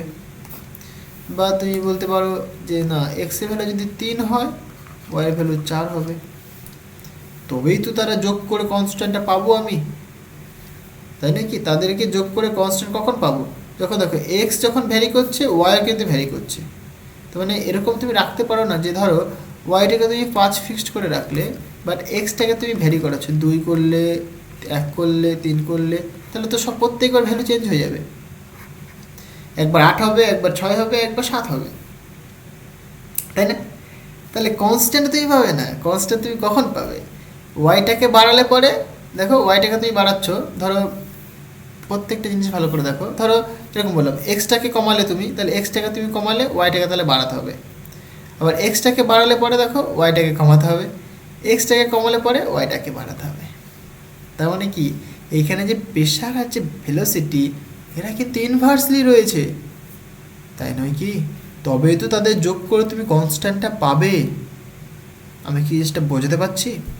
তার মানে ভেলোসিটি যদি তুমি এখানে বাড়াও তাহলে সেখানে প্রেশারটা কম হবে, বা ভেলোসিটি যেখানে কম হবে সেখানে প্রেশার বেশি হবে। এই দেখো বোঝো, মানে আমি যদি এরকমভাবে দেখাই তাহলে এখানে P plus V naught V, আমি যদি এখানে রোটাকে ইউনিট ধরে দিই তাহলে তুমি পি প্লাস ভি স্কোয়ার বলতে পারো ইকুয়াল টু কনস্ট্যান্ট, তাই তো? তাহলে ভেলোসিটি যদি তুমি বাড়াও তাহলে তোমাকে অবশ্যই প্রেশারটাকে কমাতে হবে, তবেই তো তারা দুজনের মানে তাদের দুজনের যোগ করে তুমি কনস্ট্যান্টটা পাবে। সিমিলারলি, কারণ এই এক্সাম্পলটা যদি ভালো বুঝতে পারো তাহলে তুমি সব বুঝতে পারবে। ভেলোসিটি যদি তুমি কমাও তাহলে তোমার প্রেশারটা কিন্তু সেখানে বাড়বে। তবে তুমি কি বুঝতে পারছো? যেখানে ভেলোসিটি বেশি সেখানে প্রেশার কম, যেখানে ভেলোসিটি কম সেখানে প্রেশার বেশি। এই কথাটা তোমাকে বুঝতে হবে, এটাই তোমার ফিজিক্যাল মিনিং।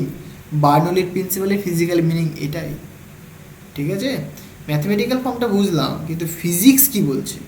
ফিজিক্স এটাই বলছে যেখানে ভেলোসিটি বেশি হবে সেখানে প্রেশার কম হবে, যেখানে প্রেশার মানে যেখানে ভেলোসিটি কম হবে সেখানে প্রেশার বেশি হবে, যেখানে ভেলোসিটি বেশি হবে সেখানে প্রেশার কম হবে।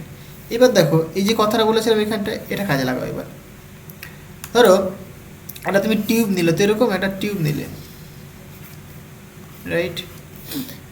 টিউবের দেখো এখানে এরিয়া A1, এখানে এরিয়া A2, অবশ্যই A1 is greater than much greater than A2। তাহলে এই পয়েন্টে লিকুইডের ভেলোসিটি V1, এই পয়েন্টে লিকুইডের velocity V2। According to continuity equation we can say যে এই পয়েন্টের এরিয়া যেহেতু বেশি তাহলে ভেলোসিটি কম হবে, স্বাভাবিক ব্যাপার।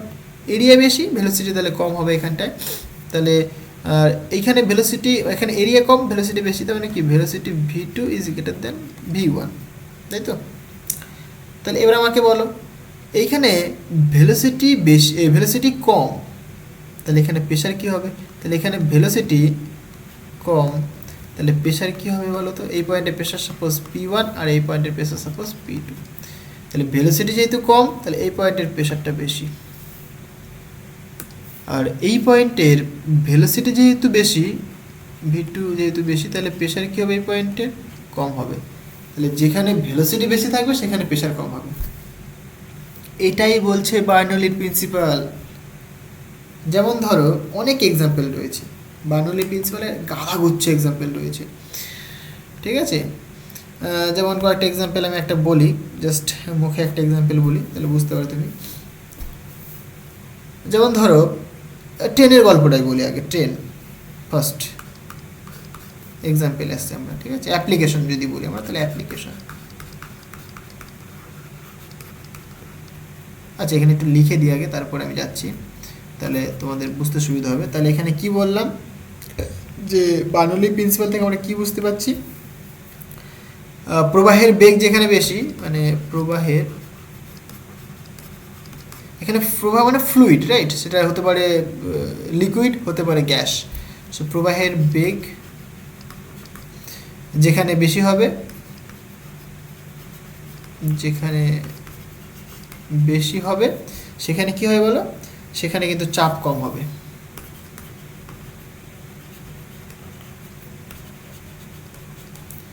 চাপ কম, এবং ভাইস ভার্সা, ওকে? এবং ভাইস ভার্সা মানে যেখানে বেগ কম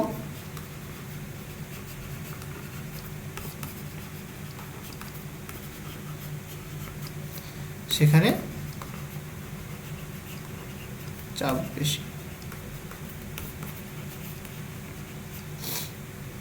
এটাই তোমার বার্নৌলি প্রিন্সিপালের ফিজিক্যাল মিনিং, বুঝতে পারলে? আচ্ছা, এবার আমরা দেখি অ্যাপ্লিকেশন। কিছু এক্সাম্পল নিই, তাহলে বুঝতে সুবিধা হবে আমাদের। অ্যাপ্লিকেশন, আচ্ছা দেখো, ফার্স্ট অফ অল আমি ওই ট্রেনের গল্পটাই বলি। প্রবলেম করানোর সময় আমি অনেকবার বলেছিলাম, আবার বলি, অসুবিধা কিছু নেই। ধরো এটা রেল লাইন, এটা আমাদের রেল লাইন, এখান থেকে ট্রেন যাবে, রাইট? এখান থেকে আমাদের ট্রেন যাবে। আমি তো ছবি আঁকতে পারি না বাবা। ধরো ট্রেন যাচ্ছে, এদিক দিয়ে ট্রেন, এটা ট্রেন যাচ্ছে, ঠিক আছে? আমি ভালো ছবি আঁকতে পারি না, যাই হোক বোঝার জন্য আমি বলি। ট্রেন লাইন তো এটা, এখানটা স্টেশন থাকে তোমার, এদিকটা স্টেশন, তাই তো? এটা স্টেশন তোমার। দেখবে এই যে ট্রেন যখন এদিক দিয়ে যায়, তোমাকে বলে যে এখানে একটা বর্ডার লাইন করা আছে, তো বলে যে এইখান থেকে একটু দূরে দাঁড়াতে বলে, একদম কাছাকাছি দাঁড়াতে বারণ করে। কেন, তাই না? একদম বার্নৌলি প্রিন্সিপাল, কিচ্ছু না, সিম্পল জিনিস। বার্নৌলি প্রিন্সিপাল কি বললাম? যেখানে ভেলোসিটি বেশি সেখানে প্রেশার কম, তাই তো? যখন ট্রেনটা যখন এদিক দিয়ে ফু করে চলে যাবে, তখন কি এখানে ভেলোসিটি বেশি, ভেলোসিটি বেশি হওয়ার দরুন এই পয়েন্টে, যেখান থেকে ট্রেনটা যাচ্ছে সেই পয়েন্টে কি প্রেশারটা লো। প্রেশার যেহেতু লো এখানটায়, এইবার ইন্টারেস্টিং ব্যাপার কি দেখো, এদিকে তো অ্যাটমসফেরিক প্রেশার রয়েছে, এদিকে তো অ্যাটমসফেরিক প্রেশার রয়েছে, অ্যাটমসফেরিক প্রেশার, এদিকে তো অ্যাটমসফেরিক প্রেশার রয়েছে। এইবার যেহেতু এখানে প্রেশার লো আর এদিকে প্রেশার হাই, তাহলে এই লো প্রেশারটাকে কি করবে? ব্যালেন্স করতে হবে। তো হাই প্রেশারগুলো কি লো প্রেশারের দিকে ছুটতে শুরু করে, এভাবে ছুটতে শুরু করে, মানে এই অ্যাটমসফেরিক প্রেশার কি এই লো প্রেশারের দিকে আসতে শুরু করে। তার ফলে কি এদিক থেকে মানে ব্যালেন্স করার জন্য কিন্তু এই হাই প্রেশার থেকে লো প্রেশারের দিকে এয়ার ফ্লো করতে শুরু করে, মানে এয়ার কিন্তু হাওয়া এই হাই প্রেশার থেকে লো প্রেশার দিকে আসতে শুরু করবে। তুমি যদি খুবই কাছাকাছি দাঁড়াও, তাহলে কী হবে বলো তো? তোমাকে ধাক্কা দিয়ে, হাওয়া ধাক্কা দিয়ে তোমাকে কি ট্রেনের তলে ফেলে দিতে পারে, ধাক্কা দিয়ে তোমাকে ট্রেনের তলে ফেলে দিতে পারে। তার জন্য বলে যখন ট্রেন যখন হাই স্পিডে যাচ্ছে, তখন কি ট্রেনের ইয়ে থেকে দূরে দাঁড়াও একটুখানি, তাহলে কিন্তু মানে বিপদ হয়ে যেতে পারে, বুঝতে পারলে? তাহলে যেহেতু ভেলোসিটি বেশি, সেখানে প্রেশার লো, আর এখানে প্রেশার লো হওয়ায় বাইরে যে অ্যাটমসফেরিক প্রেশার রয়েছে সেটা তো বেশি, তাহলে সেই প্রেশারগুলো কী করছে? ওই লো প্রেশারের দিকে ছুটে আসছে, সেটাকে ব্যালেন্স করার জন্য। মানে এয়ার কিন্তু, এয়ার বলো বা ফ্লুইড বলো, ফ্লুইডটা বেসিক্যালি ছুটে আসছে সেই লো প্রেশারটাকে ব্যালেন্স করার জন্য, বুঝতে পারলে? তো এই হচ্ছে গিয়ে বার্নৌলি প্রিন্সিপাল। আরও অনেক এক্সাম্পল রয়েছে, যেমন ধরো তোমার, যেমন একটা এক্সাম্পল বলি, যেরকম তোমরা দেখেছো হয়তো, আমি একটা শর্ট ভিডিও বানিয়েছিলাম এরকম। ধরো এই যে যেরকম, হ্যাঁ বডি স্প্রে কথা বলি তাহলে বেশি সুবিধা হবে। বডি স্প্রে বলো বা হ্যান্ড ওয়াশ বলো, বডি স্প্রের ক্ষেত্রে দেখবে তুমি বোতলে, ধরো এখানটা ইয়ে তো এরকম একটা বোতল, ছবি আঁকি একটুখানি, তো এটা একটা বোতল রয়েছে, এখানে একটা স্ট্র দেওয়া রয়েছে ভেতরে, রাইট? একটা স্ট্র দেওয়া রয়েছে, এটা ছিপিটাকে আটকে দাও এখানটায়, এটা ছিপিটাকে আটকে দিলাম, ওকে? এবার তুমি যদি এইখানটায় যদি তুমি ফু দাও, এখানে তুমি যদি ফু দাও, মানে এদিক দিয়ে সাপোজ এয়ার আসছে, তুমি এখানে যদি ফু দাও, বা বেসিক্যালি বডি স্প্রের ক্ষেত্রে কি এখানে তুমি প্রেস করো, তাই তো? প্রেস করলে কি হয় ঘটনাটা? এখান থেকে একটা এয়ার ফ্লো করতে শুরু করে। এবার এখানে যদি তুমি হাই ভেলোসিটি তুমি দাও, দেখো ইন্টারেস্টিং ভালো করে বোঝো, এখানে যদি হাই ভেলোসিটি দাও, তাহলে কি এখানে ভেলোসিটিটা কি হাই, ভেলোসিটি হাই হওয়ার দরুন প্রেশারটা কি এখানে লো, তাই নয় কি? তাহলে প্রেশারটা যেহেতু এখানটায় লো, তাহলে কি বাইরের অ্যাটমসফেরিক প্রেশার বেশি, তো ঘটনাটা কি হবে? বাইরের প্রেশার এইখান থেকে, মানে এই যে প্রেশার, মানে এদিকে প্রেশারটা হাই রয়েছে, তাহলে কি এই জল কি এখান থেকে উঠতে শুরু করবে, উঠে এখানে চলে আসবে, কারণ এই প্রেশারটা লো প্রেশার এখানটায়। তাহলে কি বাইরের যে হাই প্রেশার, সেই হাই প্রেশারটা কি এই লো প্রেশারের দিকে ছুটে আসতে শুরু করবে এবং সেটাকে ব্যালেন্স করার চেষ্টা করবে। তো জল এই ভেতর থেকে বেরিয়ে, মানে এখানে অ্যাটমসফেরিক প্রেশার রয়েছে, ভেতর থেকে বেরিয়ে এদিকে চলে আসবে, এটাকে ব্যালেন্স করার দরুন, আর তার ফলে কি জল এদিকে ছিটছিট করে বেরিয়ে চলে আসবে, বুঝতে পারলে? তাহলে আমি এই ভেতর থেকে জল বের করছি, মানে এই পাইপটাকে টাচ না করেই কিন্তু জল বের করতে পারবো, এই যে যে পাইপটা জলের ভেতরে ঢোকানো রয়েছে বা ফ্লুইডটার ভেতরে ঢোকানো রয়েছে, সেই পাইপটাকে টাচ না করেই কিন্তু আমি জল কিন্তু বাইরে বের করতে পারবো। বুঝতে পারলে? যেরকম অনেক নানাবিধ এক্সাম্পল রয়েছে বার্নৌলির প্রিন্সিপালে। তারপরে আবার যেরকম ধরো এরকম রয়েছে একটা, ধরো ফানেল, এরকম একটা ফানেল রয়েছে, এরকম একটা ফানেল রয়েছে, রাইট? এই ফানেলটাকে এরকম উল্টো করে ধরো, এখানে একটা বল দিলে তুমি, এখানে একটা এর মাঝে একটা তুমি বল দিলে, যদি উল্টো করো কী হয় বলো তো? সিম্পল কথা, বলটা ভাই নিচে পড়ে যাবে। কিন্তু ইন্টারেস্টিং ব্যাপার, ধরো তুমি ফানেলটা দিয়েছো এবং মানে ফানেলের মধ্যে তুমি প্রচুর জোরে প্রেশার মানে এয়ার দিচ্ছ, মানে মুখ দিয়ে ফু দিচ্ছ, জোরে ফু দিচ্ছ। তার ফলে কি হবে বলো তো? জোরে ফু দেওয়ার দরুন কি এদিক দিয়ে কি ভেলোসিটি বেশি, এদিকে ভেলোসিটি বেশি হওয়ার দরুন এইখানটায় প্রেশারটা কিন্তু লো হয়ে যাবে। লো হওয়ার দরুন কি, এই যে লো প্রেশার ক্রিয়েট হয়ে গেল এখানটায়, এখানে লো প্রেশার ক্রিয়েট হওয়ার দরুন কি বাইরে থেকে হাই প্রেশারগুলো, অ্যাটমসফেরিক প্রেশার কি ভেতরের দিকে আসা শুরু করবে। বুঝতে পারলে? তাহলে ভেতরের দিকে যখন আসবে এবং কি এই লো প্রেশারটাকে কি ব্যালেন্স করার চেষ্টা করবে, তার ফলে কি বলটাকে কিন্তু আর পড়তে দেবে না। যতক্ষণ পর্যন্ত আমি এয়ার দেবো ততক্ষণ পর্যন্ত কি বলটা নিচে পড়তে পারবে না, কারণ এখানটা লো প্রেশার ক্রিয়েট হয়ে গেছে, হাই ভেলোসিটির দরুন এখানে লো প্রেশার ক্রিয়েট হয়ে গেছে। লো প্রেশার ক্রিয়েট হওয়ায় বাইরে থেকে যে অ্যাটমসফেরিক প্রেশার কিন্তু এইখানে আসা শুরু করে দিয়েছে এটাকে ব্যালেন্স করার দরুন। ওকে, এটাকে ব্যালেন্স করার জন্য কি বাইরে থেকে অ্যাটমসফেরিক প্রেশার আসা শুরু করে দিয়েছে, দিয়ে এটাকে ব্যালেন্স করে ফেলবে। বুঝতে পারলে? তার ফলে কি বলটা নিচে পড়তে চাইছিল, বাট সেটা কিন্তু আর পড়তে পারবে না ডিউ টু এই যে অ্যাটমসফেরিক প্রেশারের জন্য। সেটা কি মানে এদিক দিয়ে কিন্তু এয়ারগুলো কিন্তু যাওয়া শুরু করে দিয়েছে, সেকে বাধা দেবে পড়া থেকে। যতক্ষণ পর্যন্ত ফু দিতে পারবে ততক্ষণ পর্যন্ত কিন্তু বলটা কিন্তু এরকমভাবেই থাকবে। বুঝতে পারলে? তো এইটা আর একটা এক্সাম্পল তোমার, এরকম নানাবিধ এক্সাম্পল রয়েছে বার্নৌলি প্রিন্সিপালে। আচ্ছা, আমরা একটু ম্যাথমেটিক্যাল কিছু প্রিন্সিপাল করি। যেমন ধরো, যেটাকে আমরা অনেক সময় বলে থাকি টরিসেলির উপপাদ্য, সেটা কি 3 নম্বর 4 নম্বর বলি, ঠিক আছে? টরিসেলির উপপাদ্য, অথবা বলা হয়ে থাকে যে জল বা তরল বা লিকুইড বেরোচ্ছে তার নির্গমন বেগ কত হবে, মানে তরলের নির্গমন বেগ।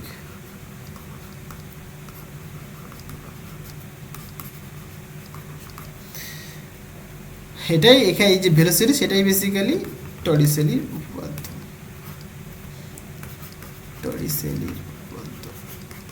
ওকে, থিওরাম, উপপাদ্য। দেখো, একদম সিম্পল জিনিস। আমি যখন অঙ্ক করিয়েছিলাম, প্রবলেম সেট যখন করেছিলাম, তখনও কিন্তু এই জিনিসটা আমি প্রমাণ করিয়ে দেখিয়েছিলাম, আবার করব, চাপ নেই। ধরো এখানে একটা বিকার রয়েছে বা জার রয়েছে, একটা জার রয়েছে, ওকে?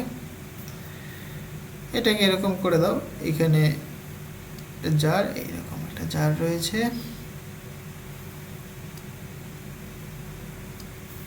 ক্লিয়ার হলো? এবার এটা কি জলে ভর্তি রয়েছে, এখানে জল রয়েছে, তুমি জলে ভর্তি করে দিয়েছো, এখান থেকে জল রয়েছে,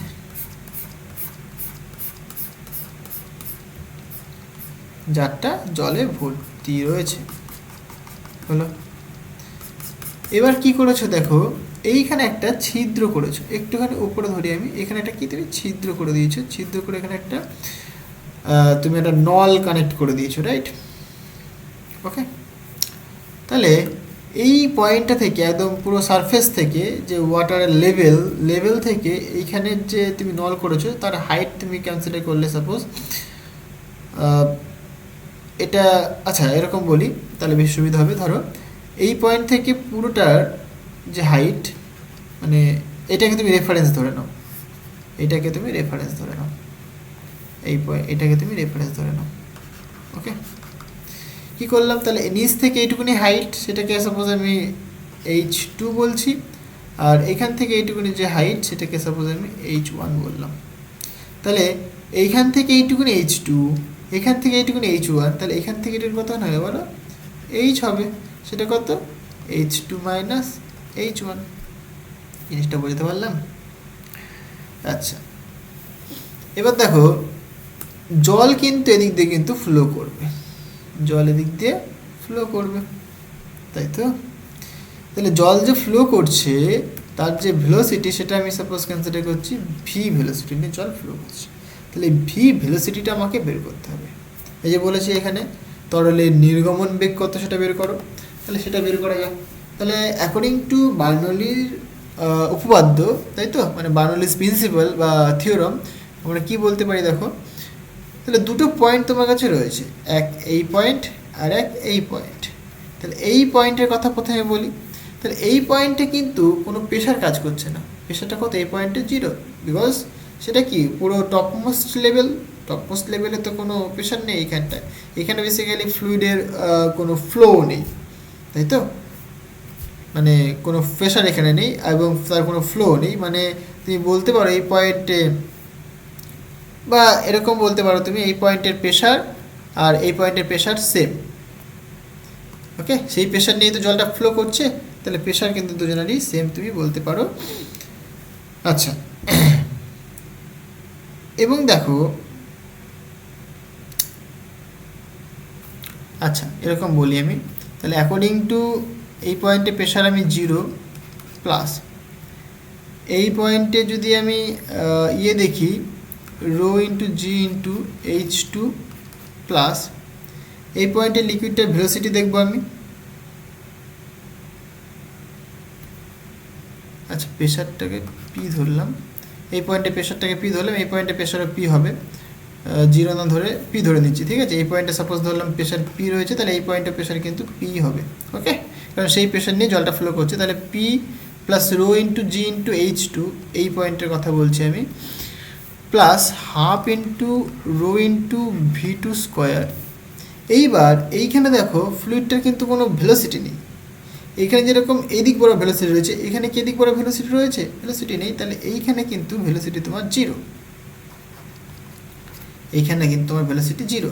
তাহলে তুমি এই যে V2 তুমি লিখছো, এটা মানে V2 করে দাও এটাকে, ওকে, আর এটাকে তুমি 1 করে দাও, তাহলে V2 বেসিক্যালি 0 ইকুয়াল টু, আমি আগে বার্নৌলির প্রিন্সিপালটা লিখি, প্রেশার P, কারণ দুটো পয়েন্টে pressure same, plus rho into জি ইন্টু, দেখো এর হাইটটা কতখানি রেফারেন্স ফ্রেম থেকে H1 plus half into rho into V1 square, এইটা তোমার বার্নৌলির প্রিন্সিপাল। তাহলে দেখো দুটো পয়েন্টের প্রেশার সেম, সুতরাং প্রেশার প্রেশার ক্যান্সেল আউট হয়ে গেল। এইখানে দেখো রো জি H2 থাকছে প্লাস এই যে V2 কত 0, তাই লেখার কোনো প্রয়োজন নেই, 0 হয়ে গেল। আর এখানে rho G H2 plus half of rho V1 square, তাই তো।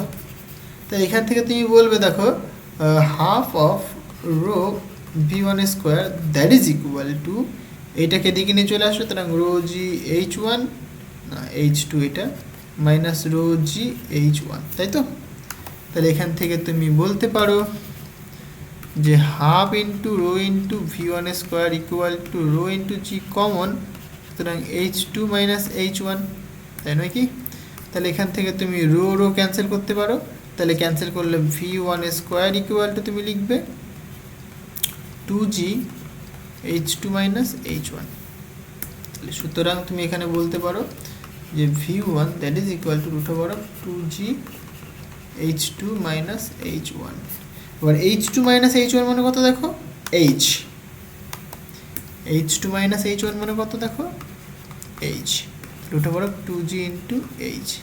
তাহলে এইটা তোমার কি ভেলোসিটি, নির্গমন বেগ, তরলের যে নির্গমন বেগ সেটা তোমার এটা। জিনিসটা ক্লিয়ার হয়েছে? এখানে দেখো এই যে এইচের যে গল্পটা বলেছিলাম আমি, রেফারেন্স ফ্রেমটা খুব ইম্পর্টেন্ট, ওকে, রেফারেন্স ফ্রেম ধরে তুমি ক্যালকুলেশন করবে। অনেক সময় হতেই পারে যে H1 মাইনাস H2 তোমার এইখানে আসলো, এখানে H2 মাইনাস H1 না এসে H1 মাইনাস H2 আসলো, তখন কিন্তু তোমাকে একটা মাইনাস সাইন এখানে নিতে হবে, কারণ কি তোমার যে Hটা সেটা কত H2 মাইনাস H1, তাহলে তুমি একটা মাইনাস কমন নিলে তবেই কিন্তু H1 মাইনাস H2 হবে, তাহলে সেই মাইনাসটা কিন্তু এখানে থাকবে একটা, বুঝতে পারলে? তো সেইভাবে কিন্তু ক্যালকুলেশন তোমাকে করতে হবে। আচ্ছা, তাহলে এইটাই তোমার তরলের নির্গমন বেগ, ওকে, বুঝলাম। এবার ভালো করে তাকিয়ে দেখো যে ফর্মটা, এই ফর্মটা আগেও দেখছো না তোমরা, তোমরা কি দেখেছিলে না, একটা যে ফ্রি ফলিং বডি, ধর একটা বডি রয়েছে, বডি যদি ফ্রিলি যদি ফল করে, মানে জাস্ট আমি ইনিশিয়াল ভেলোসিটি 0 এবং ফল করছি নিচের দিকে, ধরলাম এখান থেকে যখন এই সাইড, এটা ধরো তোমার ভূমি, যখন বলটা এখান থেকে যখন এইখানে চলে আসলো, মানে এখান থেকে যখন হাইট তার এইচ হলো, তখন তার ভেলোসিটি কত সেটা ধরলাম যে ভি। ভিটা কত হয় বলো তো, এই ভিটা আমাকে সাপোজ বের করতে হবে, রাইট? তাহলে তুমি কি করো, তাহলে একটা সূত্র জানি আমরা, সেটা কি নাকি final velocity V square equal to U square, যেহেতু নিচের দিকে নামছে, প্লাস 2g ইন্টু কি ডিস্টেন্স, কতখানি ডিস্টেন্স আসলো, এইচ ডিস্টেন্স আসলো, জিটা কি অ্যাক্সেলারেশন ডিউ টু গ্র্যাভিটি হলো। যেহেতু ইনিশিয়াল ভেলোসিটি 0, তাহলে ইউটাকে তুমি 0 করে দেবে, সুতরাং ইউ টেন্স টু 0, তাহলে তুমি এখানে লিখবে V square equal to 2g into H, আর V equal to √2g into H, তাই নয় কি?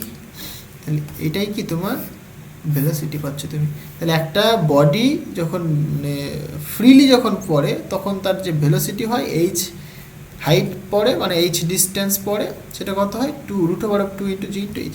দেখো এটাও কিন্তু সেম জিনিস তুমি পাচ্ছ।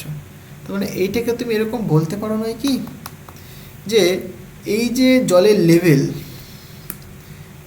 লেভেল থেকে যদি তুমি একটা বস্তুকে ছেড়ে দাও, এবং এই পর্যন্ত, এই যে নলটা পর্যন্ত এই ডিস্টেন্স পর্যন্ত, মানে এইচ ডিস্টেন্স পর্যন্ত, তখন তার যা ভেলোসিটি হবে, সেই ভেলোসিটি কিন্তু এই লিকুইডটার ভেলোসিটি।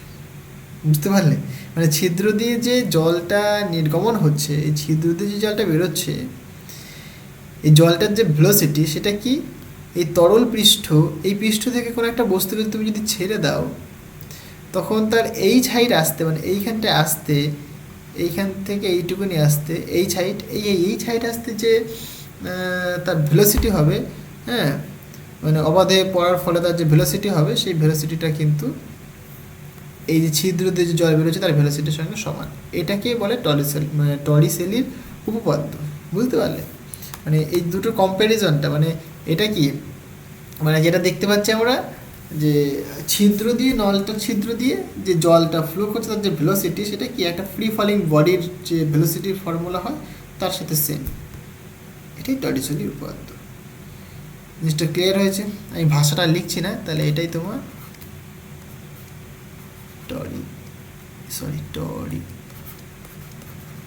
টরিসেলির উপপাদ্য। জিনিসটা ক্লিয়ার হলো? তার মানে বেসিক্যালি এই যে ভি ইকুয়াল টু যে V1 লিখলাম, এটাই তোমার টরিসেলির উপপাদ্য। এটা কি বলছে, যে ভি ইকুয়াল টু V1, অবাধে পতনশীল বস্তুর যে ভেলোসিটি, সেটা কি ছিদ্র দিয়ে জল বেরোচ্ছে তার ভেলোসিটির সাথে সমান হয়। এটাই তোমার টরিসেলির উপপাদ্য। আচ্ছা, এইবার নেক্সট দেখো, টরিসেলির উপপাদ্য বুঝলাম। আরেকটা কথা এখানে একটু বলে রাখি, এই যে আমরা ভেলোসিটি √2g ইন্টু এইচ পাচ্ছি, এটা কিন্তু তখনই পসিবল যখন আমরা বার্নৌলি প্রিন্সিপাল অ্যাপ্লাই করতে পারছি। তাহলে বার্নৌলি প্রিন্সিপাল অ্যাপ্লাই করার জন্য তোমাকে এটা মাথায় রাখতে হবে, বার্নৌলি প্রিন্সিপাল কখন অ্যাপ্লিকেবল হয়, যখন যে ফ্লুইডটা তুমি ধরছো, সেই ফ্লুইডটা কী হবে, তার ভিসকোসিটিটা যখন নেগলিজিবল হবে, তখন কিন্তু তুমি বার্নৌলির প্রিন্সিপাল তুমি অ্যাপ্লাই করতে পারো, বার্নৌলির থিওরেম তুমি অ্যাপ্লাই করতে পারো। ঠিক আছে? আচ্ছা, এবার আমি একটা জিনিস যেটা বের করতে চাইছি, এই যে জলটা পড়ছে, জলটা কতখানি ডিস্টেন্সে গিয়ে পড়বে, সেটা আমি বের করতে চাইছি। ধরো লাল কালিতে দেখাই, ধরো এইখান থেকে এইখানে এসে পড়ছে তো জলটা, তাহলে এইখান থেকে এইটুকুনি যে ডিস্টেন্স, সেটা কতখানি হবে সেটা আমাকে বের করতে হবে সাপোজ। ওকে, তাহলে এক্স, সেই ডিস্টেন্সটা আমি কনসিডার করলাম, সেই ডিস্টেন্সটা আমি এখানে বের করব।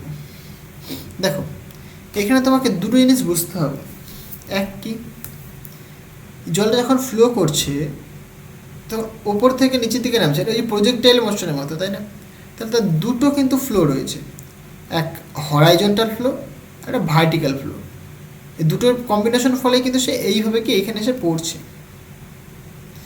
এবার এইখান থেকে পুরো এই নিচ পর্যন্ত আসতে যে সময় লাগে, সেটাকে ধরলাম সাপোজ টি সময় লাগে। তাহলে কি এখান থেকে এইটুকুনি হাইট কত h1, তাহলে উল্লম্ব গতির কথা যদি ভাবি আমি, তাহলে এখান থেকে এইখানে আসতে মানে এই হাইটটা ক্রস করতে কভার করতে কতখানি সময় লাগছে, টি সময় লাগছে। ক্লিয়ার হয়েছে? এবং যেহেতু এটা ভার্টিক্যাল বা আমি উল্লম্ব গতিপথের কথা বলছি, তার ক্ষেত্রে কি দেখো ভেলোসিটি শুধুমাত্র কিন্তু হরাইজন্টাল, মানে কি উল্লম্ব কোনো ভেলোসিটি কিন্তু নেই এখানটায়, তাহলে উল্লম্ব ভেলোসিটির কত 0 হবে। জিনিসটা কি বোঝাতে পারছি? তাহলে আমি যদি উল্লম্ব গতির কথা যদি ভাবি এরকম লিখি একটুখানি, তাহলে তোমাদের সুবিধা হবে। ফর ভার্টিক্যাল মোশন,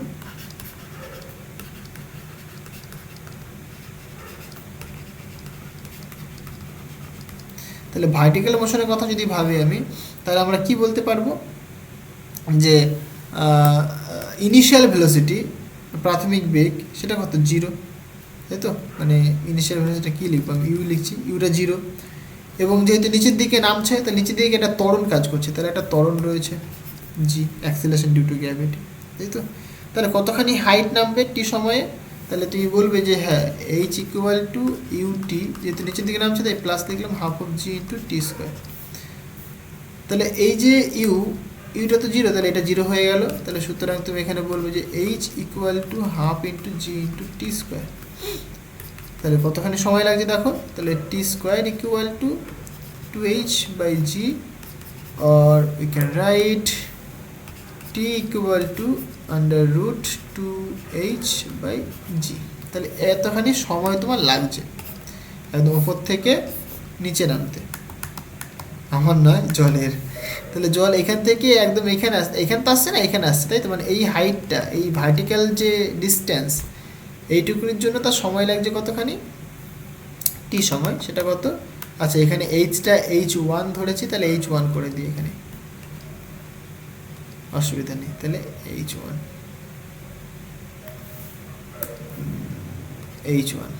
ক্লিয়ার হয়েছে? তাহলে এতখানি তোমার সময় লাগছে, বুঝলাম। এবার আমি হরাইজন্টাল মোশনের কথা কনসিডার করি। ফর হরাইজন্টাল মোশন মানে অনুভূমিক বেগ বা গতি, হরাইজন্টাল মোশন অনুভূমিক বেগ, তাই তো? তাহলে তার ইনিশিয়াল ভেলোসিটি কিন্তু রয়েছে, সেটা কত v1, সেটা কত পেয়েছি তুমি রুট ওভার 2 ইন্টু জি ইন্টু এইচ, এইচটা কিন্তু h2 মাইনাস h1। তাহলে দেখো তার ইনিশিয়াল কিন্তু ভেলোসিটি রয়েছে, এটা কত v1। ক্লিয়ার হয়েছে? আর এইখানে তুমি যেটা পেয়েছিলে সেটা কত h ছিল, সেটা তোমার ছিল কত h, ক্যাপিটাল h ছিল, সরি স্মল h ছিল। এই এইচটা কিন্তু এখানে অবশ্যই h ইকুয়াল টু তুমি লিখবে h2 মাইনাস h1। জিনিসটা ক্লিয়ার হয়েছে? আচ্ছা বুঝলাম। এইবার যেহেতু এটা হরাইজন্টাল মোশন, তার ক্ষেত্রে কিন্তু জি 0, মানে অ্যাক্সিলারেশন কিন্তু 0, ত্বরণ কিন্তু এখানে 0, ত্বরণ অ্যাক্সিলারেশন, ত্বরণটা কিন্তু তোমার 0। তাহলে যেহেতু ত্বরণ 0, তাহলে তুমি কি বলবে, তাহলে এই যে এখান থেকে এখানে আসতে যে সময় লাগে সেই সময়টা কতখানি, তাহলে টি যদি হয় তুমি বলবে যে ভাই টি সময় লাগছে, তাহলে কতখানি ডিস্টেন্সে ট্রাভেল করবে, এই ভেলোসিটি ভি, তাহলে এই ভেলোসিটি নিয়ে সে কতখানি, যেহেতু ত্বরণ শূন্য মানে কি এটা কনস্ট্যান্ট ভেলোসিটি নিয়ে যাচ্ছে, তাহলে কতখানি ডিস্টেন্সে ট্রাভেল করবে। তাহলে সুতরাং অনুভূমিক কতখানি দূরত্ব যাবে সে, অনুভূমিক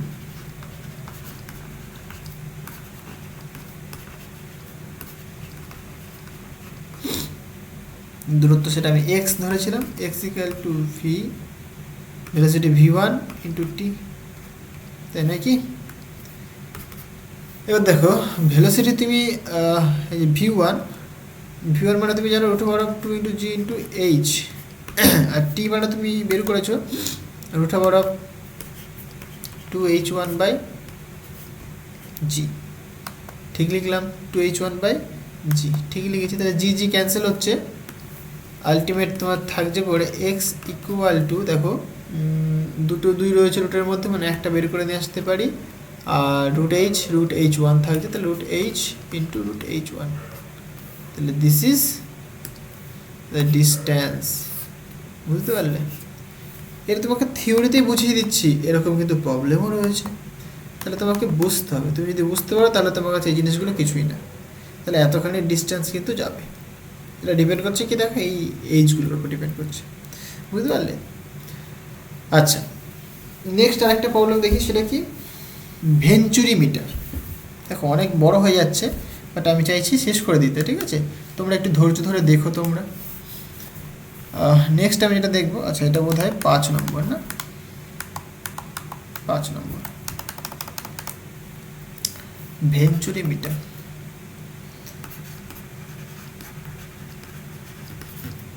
ভেঞ্চুরি মিটার, ওকে, সরি, ভেঞ্চুরি মিটার, ওকে। সো দেখো ভেঞ্চুরি মিটার কি বলছে। ভেঞ্চুরি মিটার একটা যেটা দিয়ে আমরা যে তরলের হারটাকে মেজার করতে পারি। তরলের হার মানে ভলিউম বাই টাইম, তাই তো? Rate of flow of liquid, সেটা কিন্তু আমরা মেজার করতে পারি ভেঞ্চুরি মিটারের হেল্প নিয়ে। ভেঞ্চুরি মিটারটা কেমন হয় দেখো, ছবিটা দেখো। ধরো এরকম একটা টিউব রয়েছে,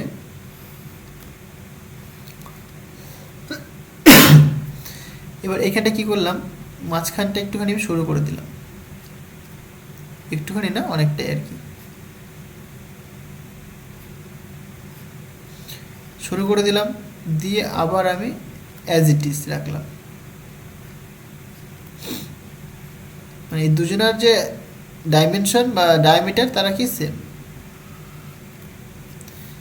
এই হয়তো একটু ছোটো বড় লাগে দেখতে, বাট এর ডায়ামিটার আর এর ডায়ামিটার কিন্তু সেম, ওকে। এই ডায়ামিটার আর এর ডায়ামিটার কিন্তু সেম, মানে এর যদি ডায়ামিটার যদি ডি হয় তাহলে এটাও কিন্তু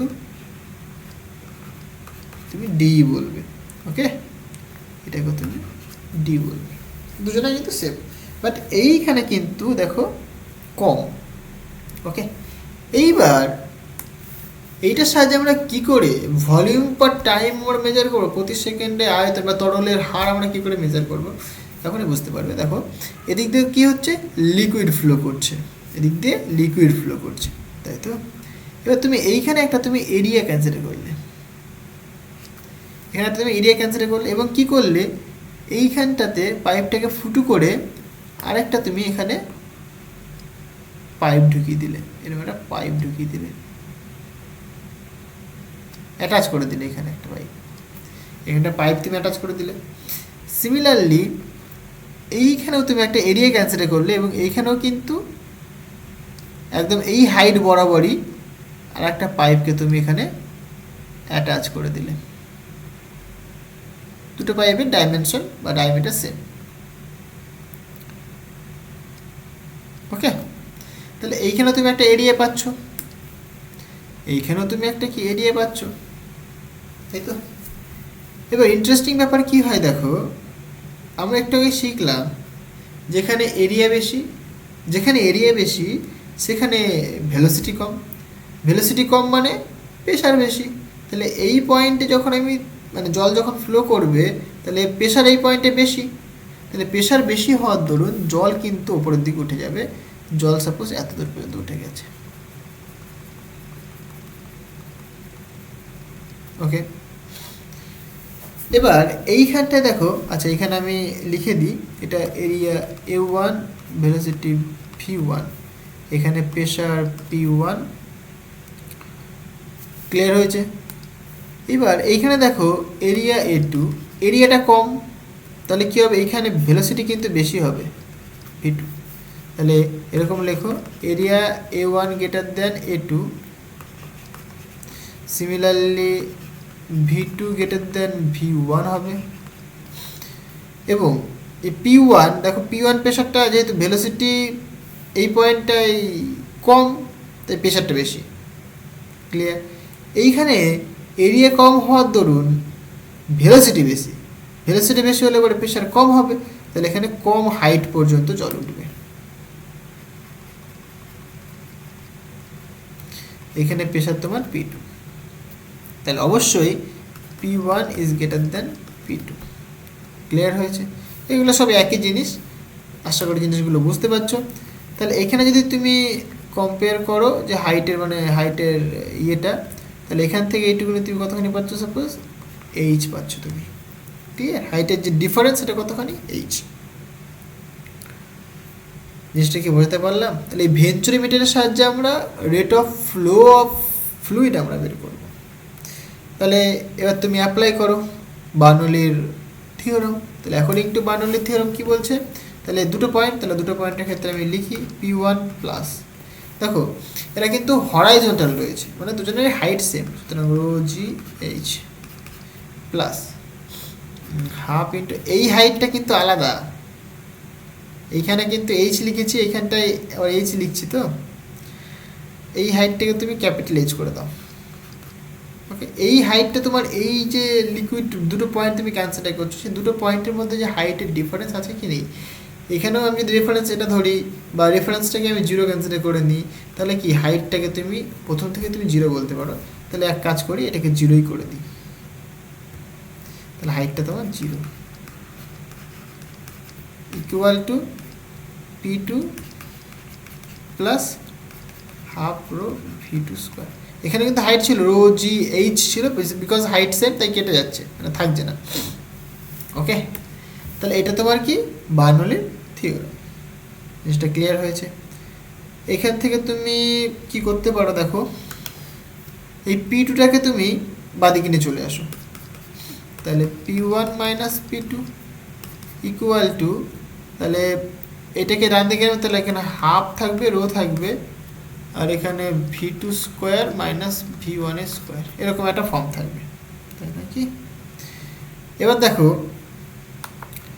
এই যে দুজনের যে প্রেশার একটা ডিফারেন্স রয়েছে, প্রেশারের ডিফারেন্স কতখানি, মানে প্রেশারের ডিফারেন্সটা রয়েছে এইচ হাইট পর্যন্ত তাদের প্রেশারের ডিফারেন্স রয়েছে। তাহলে যে প্রেশারের ডিফারেন্স P1 মাইনাস P2, এটাকে তুমি কি লিখতে পারো, রো ইন্টু জি into H, pressure difference rho into জি ইন্টু এইচ লিখতে পারো তুমি।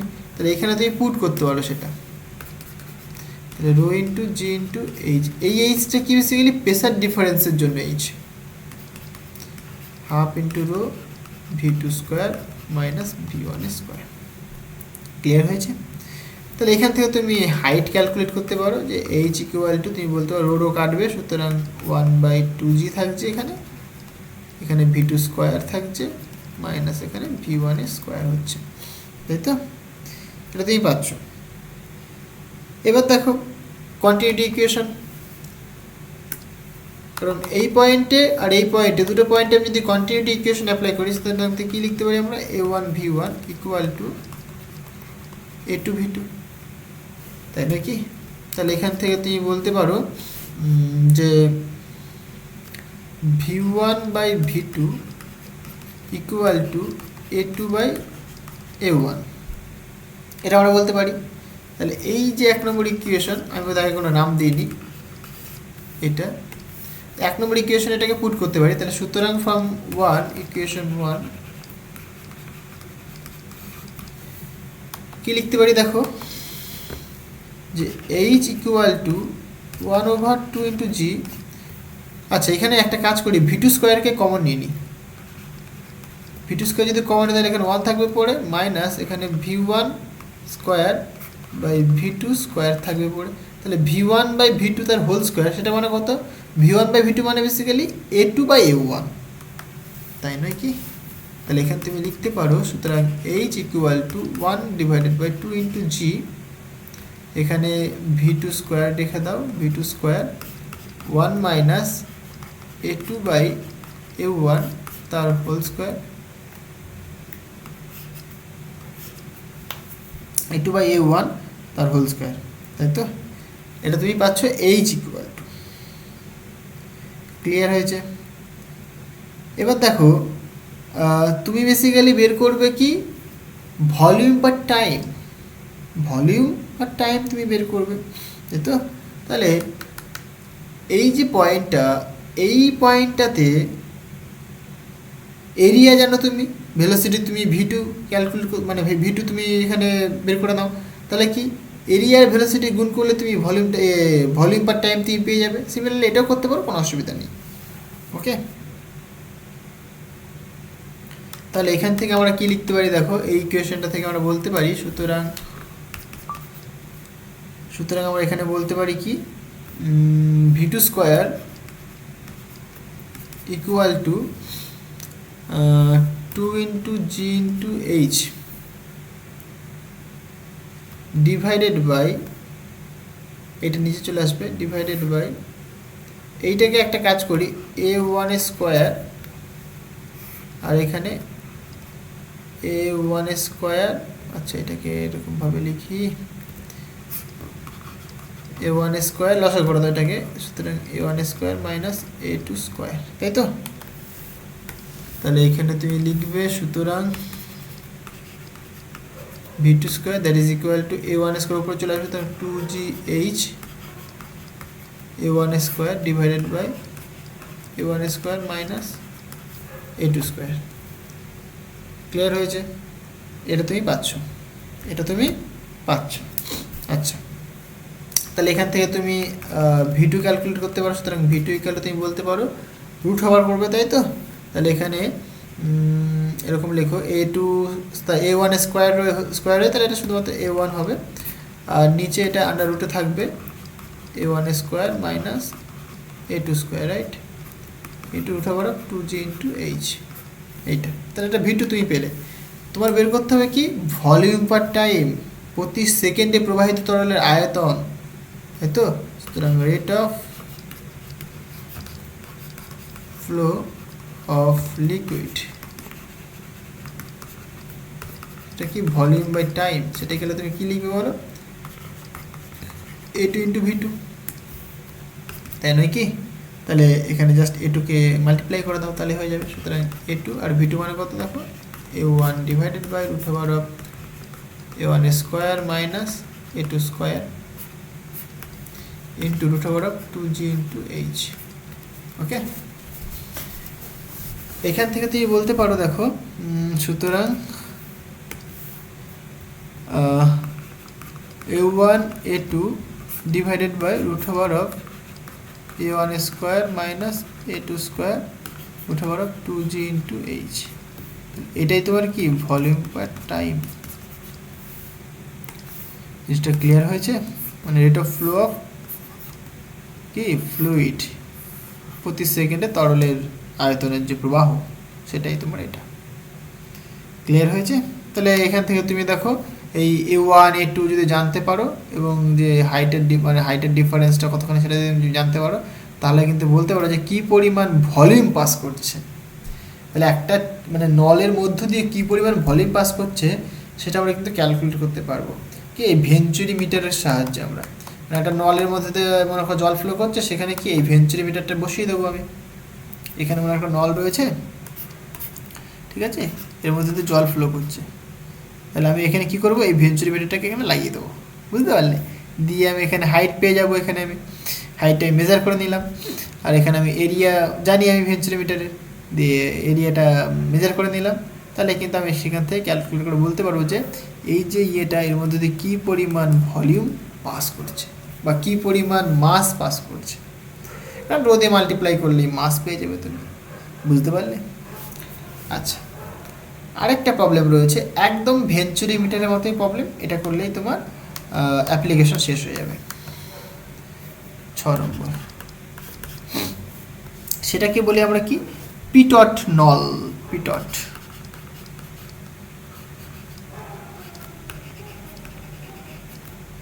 ওকে, টিউব, রাইট। সো কি জিনিসটা, এইটাও একই জিনিস, মানে এটার সাহায্যেও কিন্তু আমরা rate of flow of fluid আমরা মেজার করি, মানে তরলের হার আমরা এটার সাহায্যে মেজার করি, এটা সাহায্য। সেটা কেমন হয়, জাস্ট এরকম ছবিটা দেখো তাহলে তুমি বুঝতে পারবে।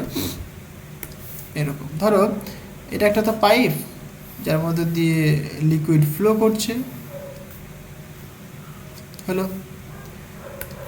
এবার এইখানে তুমি একটা কি করেছো, এখানে একটা টিউব তুমি ডুবিয়ে দিয়েছো জলের মধ্যে, বুঝলাম।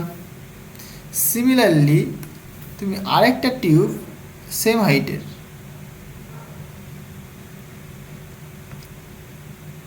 এইখানে ডুবিয়ে দিয়েছো। বাট ইন্টারেস্টিং ব্যাপার হচ্ছে গিয়ে এই টিউবটা কিন্তু এরকম নেই, এইখানটায় তুমি কারুকার্য করে এইরকম করে দিয়েছো, ওকে, বাঁকা করে দিয়েছো। এখান দিয়ে জল প্রবাহিত হচ্ছে, তরল ফ্লো করছে দিক দিয়ে, তরল এদিকে বেরোচ্ছে, তাই তো, এদিকে লিকুইড ফ্লো করছে। এবার তুমি একটা কাজ করো, এগুলো কিছু একটা নামকরণ করে রাখো, তাহলে সুবিধা হবে। এটা এ বি দিলাম, এটাকে সি ডি ই বা যা খুশি, হলো এটা। এবার যখন জল ফ্লো করছে, দেখো ভালো করে বোঝো, এইটা কিন্তু জল ফ্লোর সাথে কিন্তু প্যারালাল রয়েছে, মানে এর যে এরিয়াটা কিন্তু জলের যে ফ্লো তার সাথে প্যারালাল রয়েছে, তাই তো। তাহলে পরে বলো এবার আমাকে, এখানে ভেলোসিটিটা কি হবে? ভেলোসিটিটা এখানে বেশি, তাহলে প্রেশারটা এখানে কম, তাহলে এইখানে যে ফ্লুইডের ভেলোসিটি এখানে কি বেশি, তাই তো। ভেলোসিটি এখানে বেশি হওয়ার দরুন প্রেশারটা কি কম হবে, তাহলে প্রেশার কম হলে পরে কি জল কম পর্যন্ত উঠবে, মানে এইখানে পর্যন্ত জল উঠলো। সিমিলারলি এইখানটায় দেখো যে জলটা ফ্লো করছে এবং যে এরিয়া এরা কিন্তু পারপেন্ডিকুলার রয়েছে, তার মানে কি জল ইজিলি এর ভেতরে ঢুকে যাবে, ইজিলি এরকমভাবে ঢুকে যাবে জলের ভেতরে। তাহলে কি ভেলোসিটি বেশি এখানে, আবার ভেলোসিটি বেশি হলে পরে প্রেশারটা কি হয় বলো? আচ্ছা এখানে কি বললাম, ভেলোসিটি এখানটা বেশি, ভেলোসিটি বেশি হলে পরে প্রেশারটা কম হবে, তাই তো।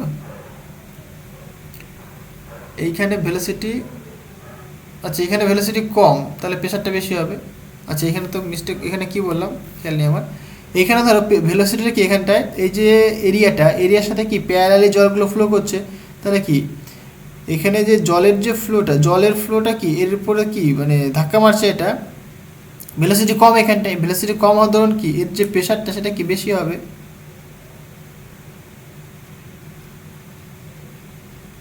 ভেলোসিটি কম হওয়ার দরুন এখানে প্রেশারটা বেশি হবে, সেটা এতখানি থাকলো ধরলাম। আর এইখানটায় ও ও বুঝতে পেরেছি। দেখো এখানটায় কি হচ্ছে, জলটা যদি ঢুকে আর তো যেতে পারছে না, জল তো ঢুকে আটকে আছে এখানটায়, তাহলে কি এইখানে ইন জেনারেলি জলটা যেহেতু ঢুকে আটকে গেছে, তাহলে কি সেখানটা কি প্রেশারটা কি মানে ভেলোসিটিটা কি হলো, কমে গেল। এখানে ভেলোসিটি কমে গেল, তার ফলে কি প্রেশারটা বেড়ে যাবে এবার, মানে জল তো ঢুকে আর যেতে পারছে না, তাহলে জলটা ঢোকার ফলে কি সেখানে কি প্রেশার ভেলোসিটিটা কমে গেল, ভেলোসিটি কম হওয়ার দরুন কি প্রেশারটা বেড়ে গেল, তাই জন্য এখানে কি প্রেশারটা তুমি বেশি পাবে তুমি এখানে। জিনিসটা কি ক্লিয়ার হয়েছে তোমাদের? ভালো করে বোঝো। এখানে প্যারালাল রয়েছে, এইখান দিয়ে তুমি মানে হাই ভেলোসিটি নিয়ে যাচ্ছ, যেরকম তোমাকে ওই একটা এক্সাম্পল দিয়ে দেখালাম, এখান থেকে দিচ্ছিলে, তাহলে কি ভেলোসিটি এদিকে বেশি, তাহলে কি ভেলোসিটি বেশি হওয়ার এখানে প্রেশারটা কম, তার ফলে কি জলের দিক দিয়ে উঠে আসছে, তাই তো। এখানে দেখো ভেলোসিটি বেশি, তাহলে প্রেশারটা কী হবে, কম হবে। ভেলোসিটি এখানে বেশি হওয়ায় প্রেশারটা এখানে কম হবে, তাই জলটা এখানে উঠে আসলো, তাহলে প্রেশারটা কম মানে এইখানে উঠলো। বাট এইখানটায় দেখো যে মানে এখানে ধরো তুমি এরকম করে দিয়েছো, জল ফ্লো করছে তো এরকম, জল এখানে ঢুকে গেছে অলরেডি। যখন জল ঢুকে গেছে তখন কি বাকি জলকে ঢুকতে পারবে না, তাহলে জল ঢোকার ফলে কি এখানটায় ভেলোসিটিটা কমে গেল। ভেলোসিটি কম হলে পরে প্রেশারটা বেশি হয়, প্রেশারটা বেশি হওয়ার ধরুন কিন্তু দেখো আমি হাই করে দিয়েছি এখানটায়, তাহলে এইখানে দেখো একটা হাইটের কিন্তু তুমি ডিফারেন্স পাচ্ছ,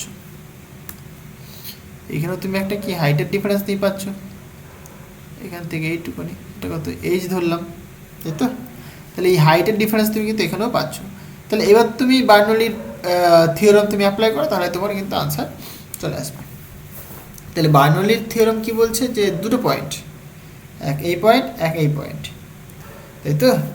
তাহলে এই বি পয়েন্ট আর যে ই পয়েন্ট, এই দুটো পয়েন্টে তুমি বার্নৌলির প্রিন্সিপাল অ্যাপ্লাই করবে। তাহলে বি পয়েন্টে যখন তুমি করছো তখন কি দেখছো, দেখো এই পয়েন্টের যে প্রেশার, দুজনে দেখো হাইট সেম, তাহলে আমি হাইট আর লিখছি না, তাহলে এই পয়েন্টের প্রেশার বি, যেহেতু বি পয়েন্ট আমি বি ধরলাম, ওকে, প্লাস এই পয়েন্টে যে কাইনেটিক এনার্জি মানে ফ্লুইডের ভেলোসিটি সেটা কত, half into rho into velocity v ধরলাম, ওকে, ভি বলতে পারো তুমি, ভি তার স্কোয়ার হাইটটা যেহেতু দুজনের সেম তাহলে লেখার দরকার নেই, ইকুয়াল টু এই পয়েন্টে প্রেশার, এই পয়েন্টে প্রেশার সেটা কতখানি দেখো পিই প্লাস, তাই তো, প্লাস তুমি কি বলে বলো ভেলোসিটি। তাহলে এখানে ভেলোসিটিটা কি, মানে যেহেতু জল ঢুকে গেছে, ঢুকে কি থেমে গেছে, জল ঢুকে থেমে গেছে, তাহলে কি ভেলোসিটি এখানটা জিরো, এখানে তুমি জিরো লিখবে। জিনিসটা ক্লিয়ার হয়েছে?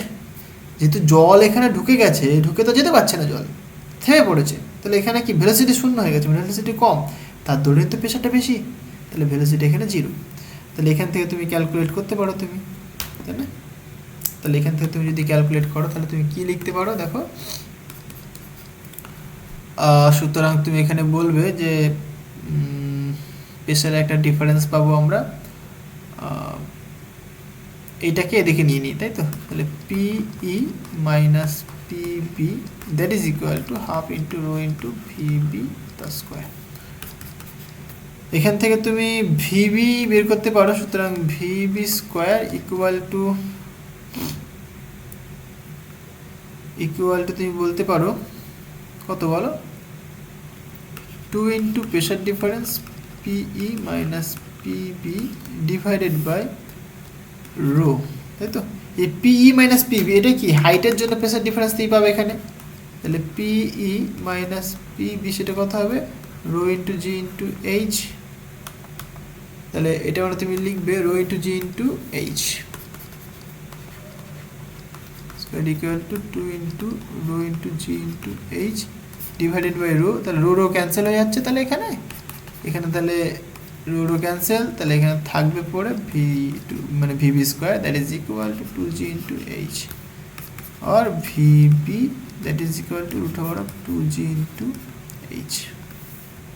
ওকে, তাহলে এইটা তোমার কি পাচ্ছ, তুমি ভেলোসিটি পাচ্ছ, এটা তুমি ভেলোসিটি পাচ্ছ, বাট আমার দরকার কি, তাহলে আমি দেখো ভেলোসিটি কিন্তু ক্যালকুলেট করতে পারছি না, তাই না? তাহলে এই যে এই পয়েন্টে যে ভেলোসিটি সেটা কত হবে, root over of 2g into h হবে, বুঝলাম। আমি চাইছি কি তরলের হার, তাহলে তরলের হার মানে কি, তাহলে ভেলোসিটি পেয়ে গেছো তুমি এবং তোমাকে এরিয়া জানতে হবে, তাহলে এরিয়া দিয়ে মাল্টিপ্লাই করে দাও, তাহলে কিন্তু তোমার হয়ে যাবে, তাই না? তাহলে এখানে যে এরিয়াটা হবে দেখো, তাহলে এইখানকার যে এরিয়া, এখানের যে এরিয়াটা কতখানি, তাহলে আলফা যদি কনসিডার করি আমি, তাহলে তুমি বলতে পারো সুতরাং ফ্লো মানে রেট অফ ফ্লো বলি, rate of flow of liquid মানে volume by time that is equal to কি হবে, এরিয়া আলফা বা এ যা খুশি ধরো তুমি, আলফা ইন্টু ভিবি, তাহলে আলফা ভিবি মানে কত, root over of 2g into h, তাহলে এইটাই তোমার কি আনসার, বুঝতে পারলে? এটাই তোমার আনসার। তাহলে দেখো কি পরিমাণ যে তরলের মানে ভলিউমের হার, এটা পাইপের মধ্যে দিয়ে যাবে সেটা কিন্তু আমরা ক্যালকুলেট করতে পারি, বুঝতে পারলে? তাহলে তুমি যদি এরিয়া জানো, তুমি যদি হাইটটা যদি বলতে পারো, এই হাইট বলতে যে প্রেশার ডিফারেন্সের যে হাইট সেটা, তাহলে তুমি কিন্তু ক্যালকুলেট করতে পারবে, বুঝতে পারলে? আচ্ছা, তাহলে এখানে আলফাটা কি, আলফাটা তোমার কিন্তু এই যেখানে তুমি বসিয়েছো এখানকার যে প্রস্তুচ্ছেদ সেটা, মানে এই যে বড় নলটা মানে এই পয়েন্টে তো বসিয়েছো তুমি, এই পয়েন্টের যে ক্ষেত্রফল সেটা তোমার আলফা, মানে এইটুকুনের যে ক্ষেত্রফল সেটা কতখানি আলফা, বুঝতে পারলে? আচ্ছা, এই ছিল তোমার বার্নৌলির প্রিন্সিপালের কিছু অ্যাপ্লিকেশন, আরও অনেক নানাবিধ অ্যাপ্লিকেশন রয়েছে তোমরা নিশ্চয়ই জানো এবং এগুলো পড়বে আস্তে আস্তে আরও।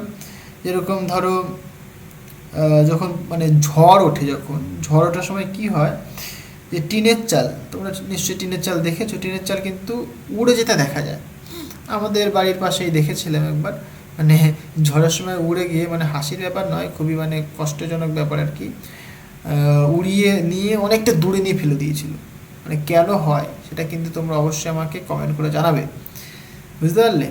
বার্নৌলির প্রিন্সিপাল কীভাবে সেখানে কাজ করছে সেটা কিন্তু আমাকে অবশ্যই কমেন্ট করে জানাবে। তো আজকে এই পর্যন্তই থাক,